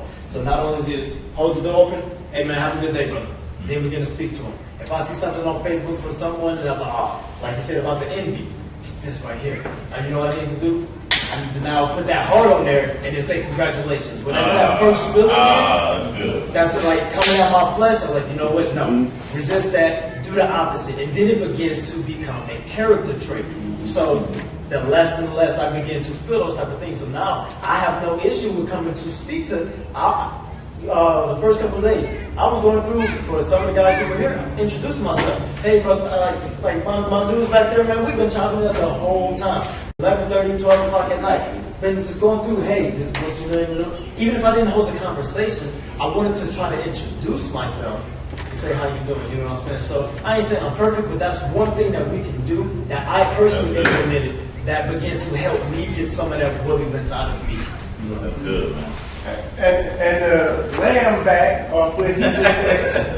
Nah, but for real, I've already started implementing this also, and he mentioned the word is character. Like when you look at the foundational issue with us as a nation, and it's all throughout the book, is we had low character, low morals, where basically we weren't giving biblical responses or Torah type responses in our behavior, in our relational behavior. And that's basically what Morris was up there saying just now is you see a lot of people throughout the community, they, on the surface, you know what I'm saying, they clean the outside of the glass, but the inside, their character is off. It doesn't line up with the word. And then that creates all types of problems. So when people's character is correctly aligned with the word, then everything else falls into line. I mean, the nation will build itself up. But the thing is, a lot of people are drawing the line on little doctrinal issues, but the line needs to be drawn, the line of separation between people needs to be drawn between people's character. Low character people, I don't deal with them. But people of high character, I rock with them. And then I want with you, that hurricane, the Most High did send that because now the serious people came out. And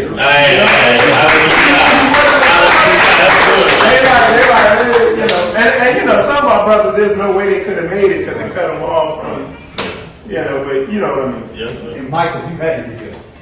Michael got to go to force, y'all. Michael must come. The warrior and protector must come first. Like the brother said, the first wave now, Michael had to come. Sometimes you came, bro. Michael had to go before. I mean, it's a shower of things to come. Yeah. You're right. I mean, the Most High, you said the Most High showed you all that. Right. Then you'll know. I think the heart of Willie Lynch was to replace the way that you view each other and to see each other through white eyes. And I don't say that like that as in racism. I say it as in the oppressor. You know what I mean? Yeah. As in the one who benefits financially from keeping you where you are. And so that was the whole impetus for Willie Lynch syndrome and for him putting it all together, right? Was to make the black mind look at other black people, but see that other black person through white eyes. So that's what and so for me, yeah, and you're right, bro, all of us are affected by it. So for me, what I had to do was, in terms of reading the scripture, I went to Mount Sinai. And when I realized that the covenant was not just made with my forefathers and your forefathers, because we're all in the same boat now, but it was made with each one of us individually, because he said not just the ones who are here now. So when I look at you now, I say this is somebody who the Most High has covenant. Yeah. Even if you're not awake yet, I know that because of the curses, you were there. Yes, sir. So that's how I see my brother. That's good. That's good, bro. That's good. I think in general, it just gives you a more deeper respect for your people. It's almost like, you know, you learn your people all over. You know what I'm saying? That's good. Because you've always taught to look through your people in one lens. I mean, like you know what I'm saying, like Emil was saying, you always, whoever you walk up to and talk to, you always got to put that veil up, like, okay, I got size to do it up. What is he trying to do? But being honest, I mean, that's how I grow up, bro. Pretty much, got up, you size them up, like, what I got to do? Can I trust them? Can I not trust them? So tearing down that wall and just being like, okay, being vulnerable, you know what I'm saying? And that really, that's, I hate to say it, but that's the transparent, what kind of terminology you want to use. That's how you build brothers. Because brothers are vulnerable to each other. They're able to take, you know what I'm saying, take off that armor, that shield that they got, and be able to open up to each other, you know what I'm saying, and talk to them about certain stuff. So I think a lot of us have been so callous because what we went through, we don't want to tear that down. You see what I'm saying? We feel like that we're going to be hurt all over again, or that thing's going to replicate itself. But once you come to this and you understand that we all in the covenant, and that we all trying to come together to accomplish one goal, it's a whole different mindset. So every time you see a brother and you understand that they know this element of the truth, then you looking at them like an asset. Which in the past you always looked at them like a competitor. Every last dude you walk to, that's your competitor. You gotta understand. You know, you see what I'm saying? So now you're looking at like, how can I build with this person? And then go back like what Mo said. Like that's how I am now. Like I'm just looking to see what somebody else can do. How can I help you get it done? If I can help you get it done, you know what I'm saying? So. Well, that's the same way man Josh me about each other's teeth. I called up like, boy, you killed it! You got it! You got it! I got all that! Boy, you killed it! And he'll come back and do the same thing. It's no competition now, man. We push each other to the next level. So it's just like, that's what I love about Josh. That competitive stuff is just, we don't let it play at all, or we don't let nobody put that on. Oh, man. Mo Josh teeth was better than yours this week. Oh, Josh, Mo teeth was better than yours. I want to listen to him more. No. We don't do that. I tell him, yeah, man, Josh mama right. Man, I can cut all that. That's why I want to get down. That's why I'm glad he followed his teeth. I killed it, and he kills it when he hit it. So it's just like, ain't nobody gonna bring no division between them. Go ahead, E. We got about 15 more minutes. Well, I ain't gonna talk that long. I still don't trust all y'all. That's no. To be honest, man, I'm listening to everything y'all brothers said, and everything adds up. But for me, I know that we as a people have gone through some things because I know I inherited those same genetic traits. I'm stiff-headed. I'm a stiff-necked person. I'm hard-headed. And I think I had to go through things to be broken to this point. Because there are things that I knew that I had purposed in myself that this is what I was going to accomplish, that I didn't accomplish because now I can see he said you wouldn't have came back. So I knew that my rage towards Caucasian brothers was my envy of them. Because I couldn't stand the fact that they knew their heritage. They could trace their lineage. They could come amongst themselves and hang out, but my people, I'm going to size you up. Right. And the Father had to break me to a point to where he was like, you have to be broken and delivered and be set free. Because if you're not free, you're not going to be available to accept another person. You're going to always have that stance. You can look at me now, you still going to think, yo, I believe he's going to do something. But that's what it is. I think it's really going to take, there has to be a where the Father has to deliver you. That's right. You have to be delivered. We can be knowledge-based all day. But understand that if I don't treat you right, see, because for me, he teach me things on simplicity. If I don't treat you right, I don't get in the kingdom, no matter how much I know, no matter how many scriptures I can recite. But if I can't embrace you or hug you, I can't sympathize with you, I have no grace for you because you committed something towards me, I won't get in the kingdom. So that is my thorn. So I understood Paul. That keeps me humble. So I can look at a brother and be like, hey man, I've been there, done that. Exactly. It's all in the Most High's time because you have an individual relationship. Everybody has an individual. Even our families that don't know, it's the timing. Their visitation is when their visitation comes. That's right. And you might not be the one that they use. That's right. And you have to be humble enough to accept that. That's all I got. That's all I got. I need to say, everybody here, I was talking to the op last night. They asked me how I was doing. I told them I was the town I lived in, like a little hill to the town. I came from Miami. And the reason why I left Miami, I got shot up a lot in 94. I got post-traumatic stress disorder. And after that time, I threw a punch. I got pissed quick. My wife started following my ways over the years. Then one day, she got a pistol. I knew I had to leave that. I had to leave mine because she gonna do something to somebody. I'm gonna do something to somebody. Right. I got a point. It didn't matter where I was.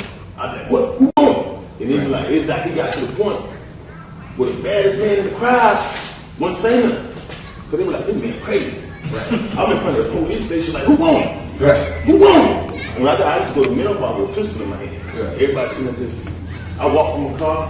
I walk some rent off with a pistol. I put it up when I get there. Right. So what I'm getting at is this. I really sleep in real peace. What? The niggas be coming at me. I had a noose pulled on me. Spanish man put a noose on me, co-op. I had the police called on me for absolutely nothing. A lot of this been co-workers. And my wife and my friend and family said I did good. I felt like I let myself down and put the noose on me because I showed some emotion. And that was at my highest level of my spirituality. I'll be honest with you, I ain't got back there. Because he broke, because it took so much not to do something to this man, because I'm used to this. A zero time of just doing something. Right. Don't think about the repercussions. I always was lucky got away with it. So it like really hurt me. Like it almost like somebody took my manhood. And I couldn't study for a long time. And I couldn't get no education. It wasn't making no. When I first started, I could pick up the book. And like it was like, man, this been here the whole time. And like that happened. It wasn't nothing coming to me. A wife working with me. So I told her, I was like, no, I'm not baptized yet. So I'm basically everything on my baptism. And I was doing good. I said, I'm gonna keep studying, keep doing what I'm doing, but check this out. I don't know if the Most High, I don't know if the Ruach, something coming. I found myself talking to myself, scolding myself. You see what I'm saying? So one day, it was like, you doing good. My family telling me I'm doing. Well, I'm asking y'all, I ain't touched the man. Right.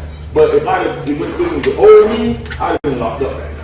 If I would have left with y'all, I would have did it that way. So this keep happening, man. It's like soon I feel like I'm reaching a pinnacle. I get a voice in my head telling me you're doing the right thing. I start to get that good feeling. People start listening. I'm trying to get people listening to me. All of a sudden, something like a noose will pop up. It ain't just the N-word or nothing like that. I can handle that. It be physical thing, like somebody want to act like they want to run me off the road. You know what I mean? I ain't done that. So what I'm trying to say, when them big tests like that, how am I supposed to handle that with post-traumatic stress disorder? Because when they do it, when the Mexican man did that, I was seeing this rusty blood cut.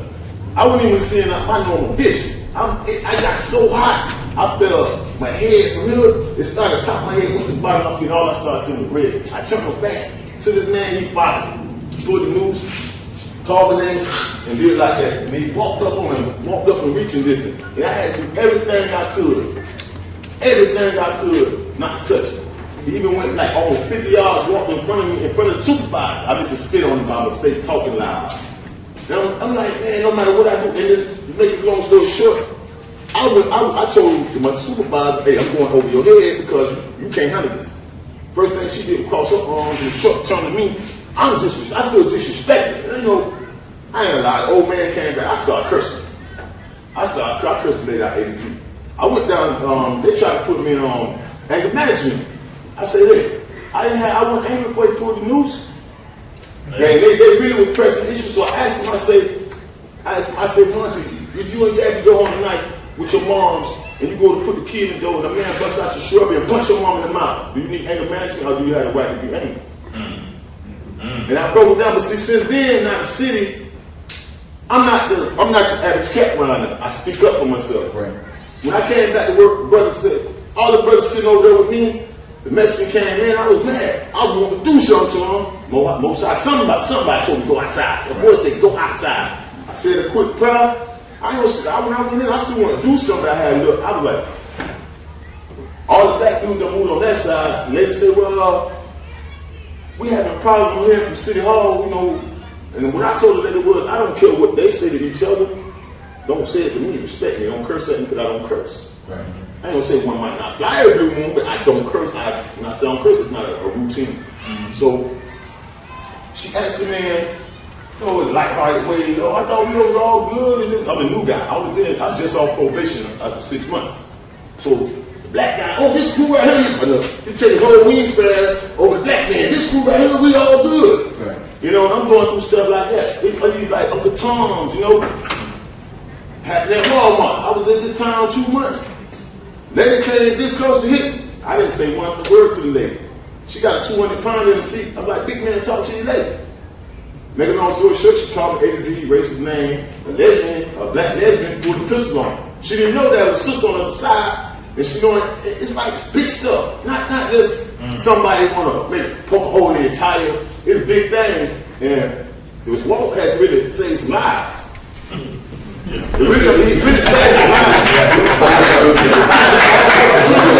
All brother Trip, they say, well, a couple of years ago, you might have been in some big trouble. I said, a couple of years ago, how about a couple of months ago? And the only way to touch him, because I had been seeing so much scriptures, about, you don't do that, you know what I'm saying? Right. But here's the catch. Now that I got that lying scowl on my face, I don't walk around mean mugging. I speak, hold the doors. I'm just a regular man now. These chumps taking me for assault.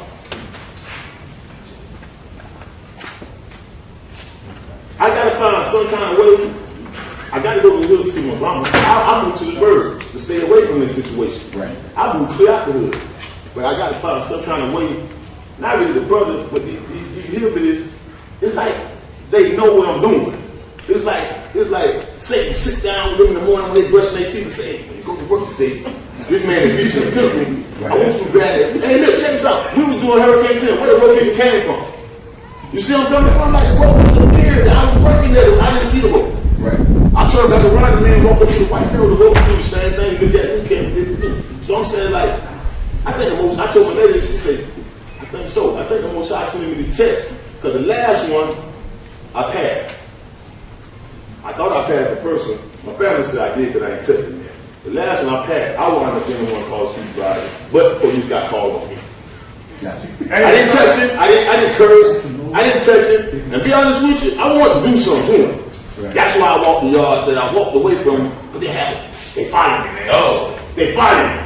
Hey, sometimes you gotta change your environment. Sometimes you gotta change your environment. Because I was dealing with that when I was in the Florida Air National Guard up there in North Florida, and they had racist situations where they had people complain to the NAACP, like major or CNN, like they were so bad. And I was like you. I remember one day, this before I came to the truth. They my squadron got deployed, and I stayed behind. I didn't go on the deployment with it. And I was just wishing the plane would blow up while I was taking off. Right. And I feel no type of way about it. Matter of fact, I'll probably be happy.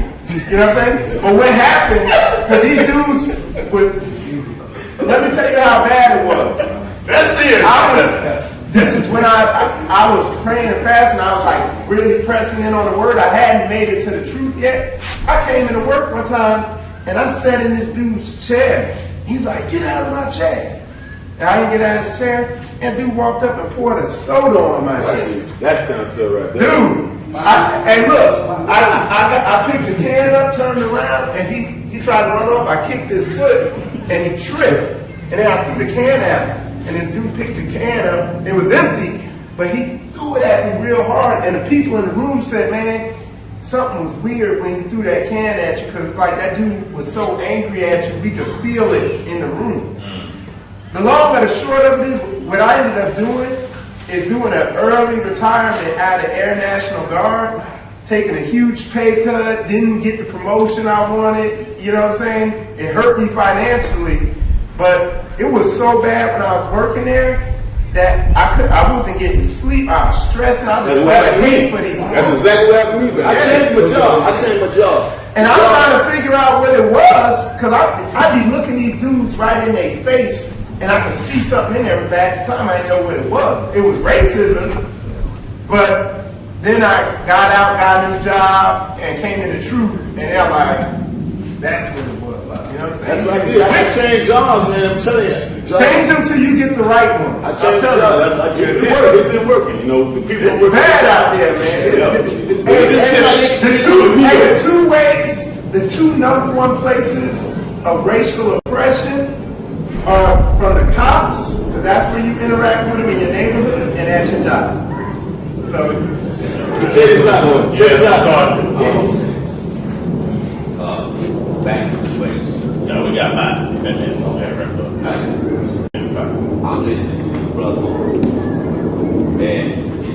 have post-traumatic stress syndrome. We've had issues. We've all had issues in our current condition. We all have post-traumatic, current traumatic, and some future traumatic. It's coming. All of we in bondage right here. That's right. So if we could take everything that we done took off of our enemies and still finding a way to trust Henry, Billy Bob, and Jim Bob, then surely, if we are chosen of the Most High, and we trust the Most High, we all do. We're here. This brother say, trust him, come through the storm, right? All right. Then, if we can take all of this for 400 plus years and still find a way to have resolve in our heart with our enemies in bondage, then why can't we look at each other who all profess to be here as representatives of the Most High? We all trying to strive towards the right thing. Right. So we have to find it in our hearts first, to where we can trust the man that said, no, Candyland gonna be here forever. You can't kill Candyland. And you need to trust the Most High to put it in your heart. Yeah, we can kill Candyland. And it's gonna start right here. We gotta learn to trust each other. It's just that simple. So we all we got. All these people are find that out during the next election, probably. But we all we got. Am I my brother's keeper? Yes. Let me say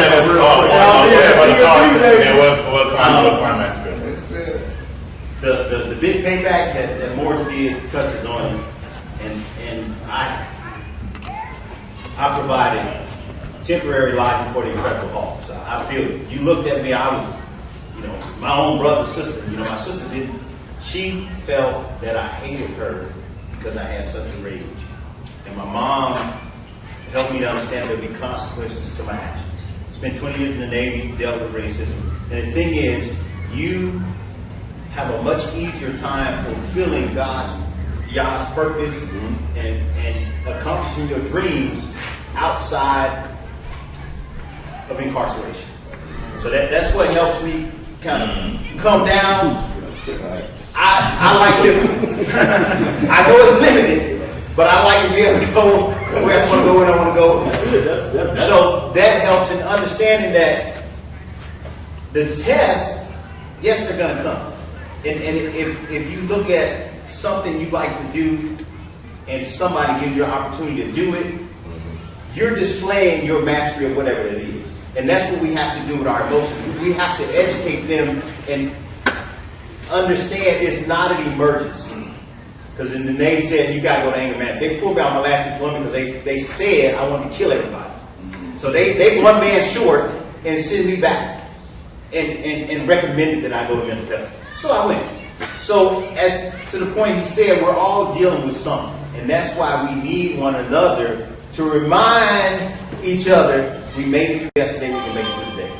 And it may be that call to the person that you can be vulnerable with and cry, because I go around and I think about what Josh said. Our shouts would cause women to miscarry. It would cause foundations to crumble. So I don't fully express myself because the only way I've ever done it is in rage. So I don't shout to the Most High because I'm thinking people gonna get scared. I don't cry because I'm gonna go to anger after I cry. And so you have to find somebody you can be vulnerable with and say, look, man, this is where I am. And the two of you can pray over the phone. The Spirit is talking to you. The Lord is talking to you. The only person I got is my wife, but a ton of men. You got all of I'm going to give you my number. I'm right up the road. They don't want to hear nothing, man. They don't want to hear. They're not going to care. Listen to the big payback. They're not. They can't come. They don't want to comprehend. So we need each other. We're each other's lifeline. Yes, Yah is supreme. He created community. So it behooves us to reach out and to connect, because we can empathize with where you are because we go through it.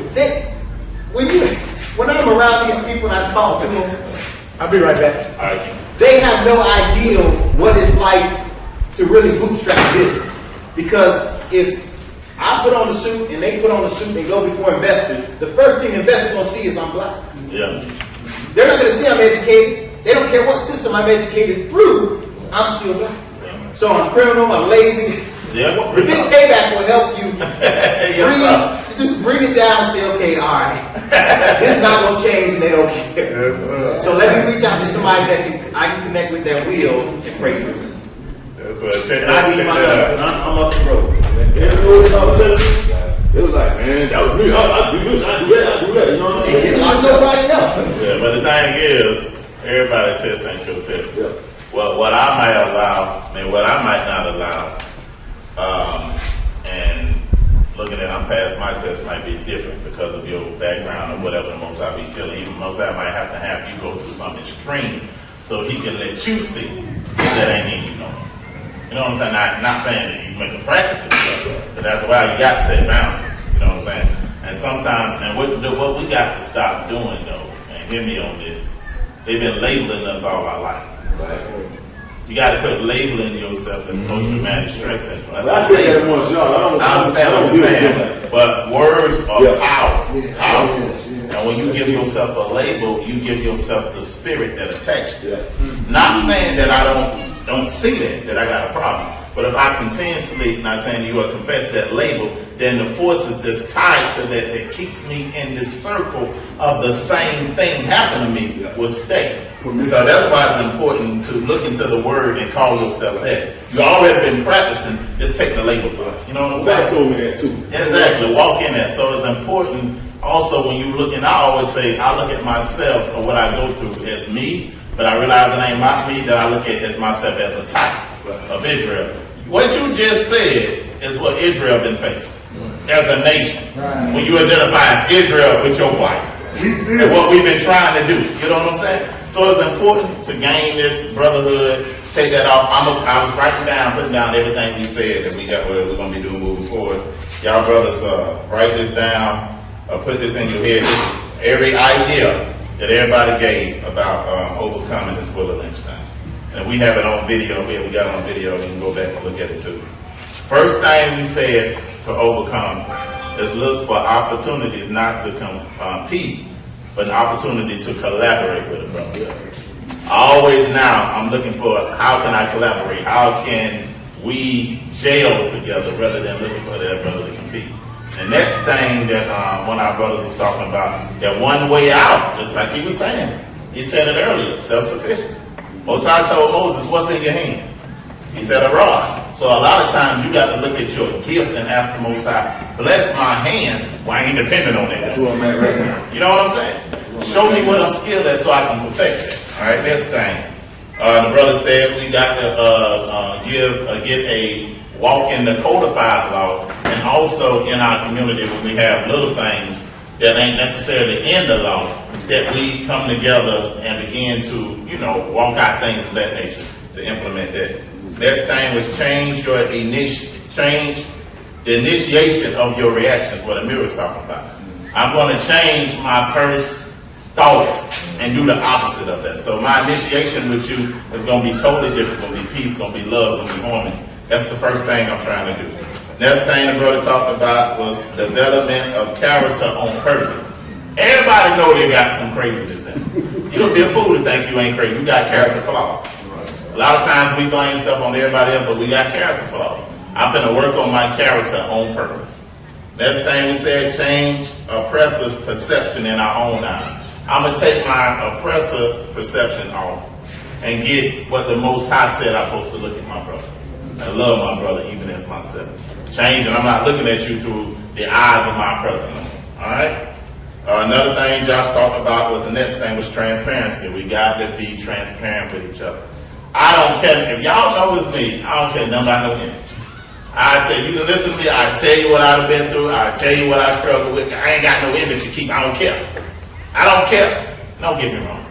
I'm going to say something. I don't care enough about what people think of me to be creating an image to protect. Right. You know what I'm saying? I'm going to live my life, just what I struggle with, and boom, there it is. You know what I'm saying? That's how you overcome. And the last thing I said, somebody said, was find a point of your anger. Find that point of where your anger is deriving from. Because once you find that point, it'll bring you to brokenness in the Most High. So we can start implementing those things, man. We can start instant change among us. Right. Keep this before your eyes. Sometimes it's good to write these things down, put it on your mirror. You'll see it every day. I hope you're going to brush your teeth and wash your face every day. Before you do it, you'll look up and see these things I'm working on. And I don't take nothing but a group of brothers to start it, and before you know it, it get contagious. That's all I have. Josh, I just want to tell you, sometimes this is the way I have to deal with things myself. I don't know if it helps you, the way I look at things. But, when I got an issue, but you already one of the people that you be real with yourself. I know, like, you just point yourself out like that amongst your brothers. So I know you understand, like, what you're dealing with. Who ought to play ball? You go on a dude, right? He a top of the key. He a point guard. He always go right. What you gonna do? Force him left. Force him left. You gonna force him towards the weak side because you done size them up, right? So look at these people. You know you in the land of your enemies. You know the people. You already identify people as being your enemies. So they know Hasatan is using them at a point where they know your weakest at. So every time you walk in there, you got to look at it like they're gonna hit me at this point. Their whole agenda is to get me at this point. So if you identify them as every time you walk in, they're going to do that, then you can prepare yourself for it. But if you don't prepare yourself before, you're going to catch you off guard. When they catch you off guard, that's when you can go to a night. I know everybody that's been there, somebody say something, and they say it to you the wrong way, you're like, you're trying to son me. You can't get it out of your head. 2 or 3 days, you're like, man, I'm about to see this dude. I'm going to like Steve out, so he's trying to son me. You know what I'm saying? It's going to come to you.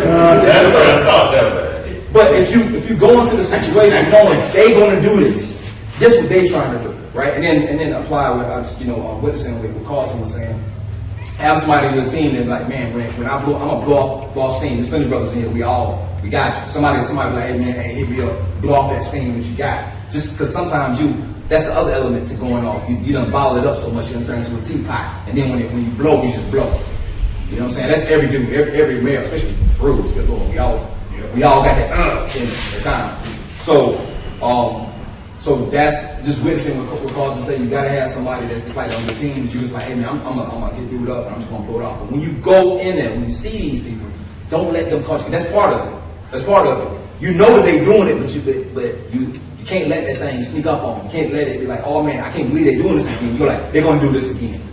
The way they do, I'm gonna prepare myself every time they're gonna do it. That's how I am. And do like they do. Take it to the next level in the sense of, okay, I'm going to report this. You don't do nothing about it, I'm going to go over your head. You don't do nothing about it, I'm going to go over your head. And take that thing all the way to the top level. And I did that last time. He went to grab this one. I said, no, you did the impression. I'm going to call the supervisor. I called him, but I ain't let him know I had him on the phone. I just had the phone just playing. Everything he was saying was going through the phone. So when the supervisor got there, I say, did you hear me cursing, yelling? Anything like that? He said, no, I heard a lot of yelling and cursing, but it wasn't me. They called the police on me, but to make a long story short, nothing happened to me because he was on the phone doing what he was doing. So that's the way I handle it.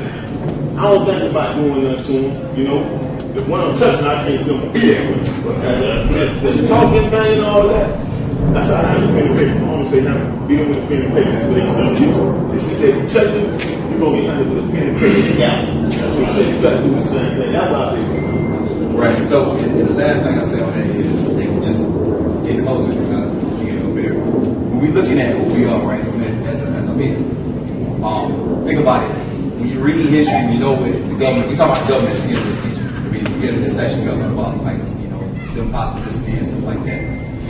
Us coming together as men to the establishment is a weapon.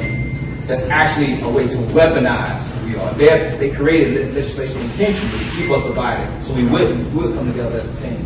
So we know that, again, even if we look at the 2 sticks coming together, what will happen 2 sticks coming together? Ephraim won't vex Judah, right? That's the key to our deliverance. It's the key for us moving forward as a nation. So we have to figure out a way to come together as brethren. And not only that, let our children see it. When the children see it, they're going to raise up a whole new generation without those issues, without those barriers that we done put up because of what we've been through. Hallelujah.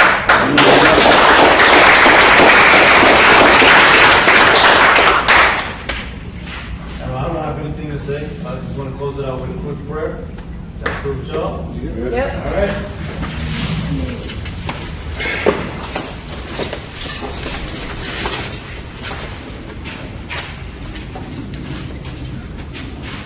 Abba, we come to you in the name of your son, Yahushua HaMashiach, to give you praise, honor, and glory. We thank you for the community and the fellowship that we've just experienced, Father. The ideas and concepts that we're speaking into the atmosphere, Father, I pray that you allow these things to penetrate the minds and hearts of everyone who has heard these things, Father. I pray that we come together as a family, as a community, to where when we say Akim, that these are not just cliches, Father, but these are things that we actually take to heart, that we actually mean, Father. That we break down the veil and break down the walls that have been erected by our oppressors, Father, so that we may reach out and touch each other and be vulnerable with each other and spread the type of love that you have commanded us to do so, Father.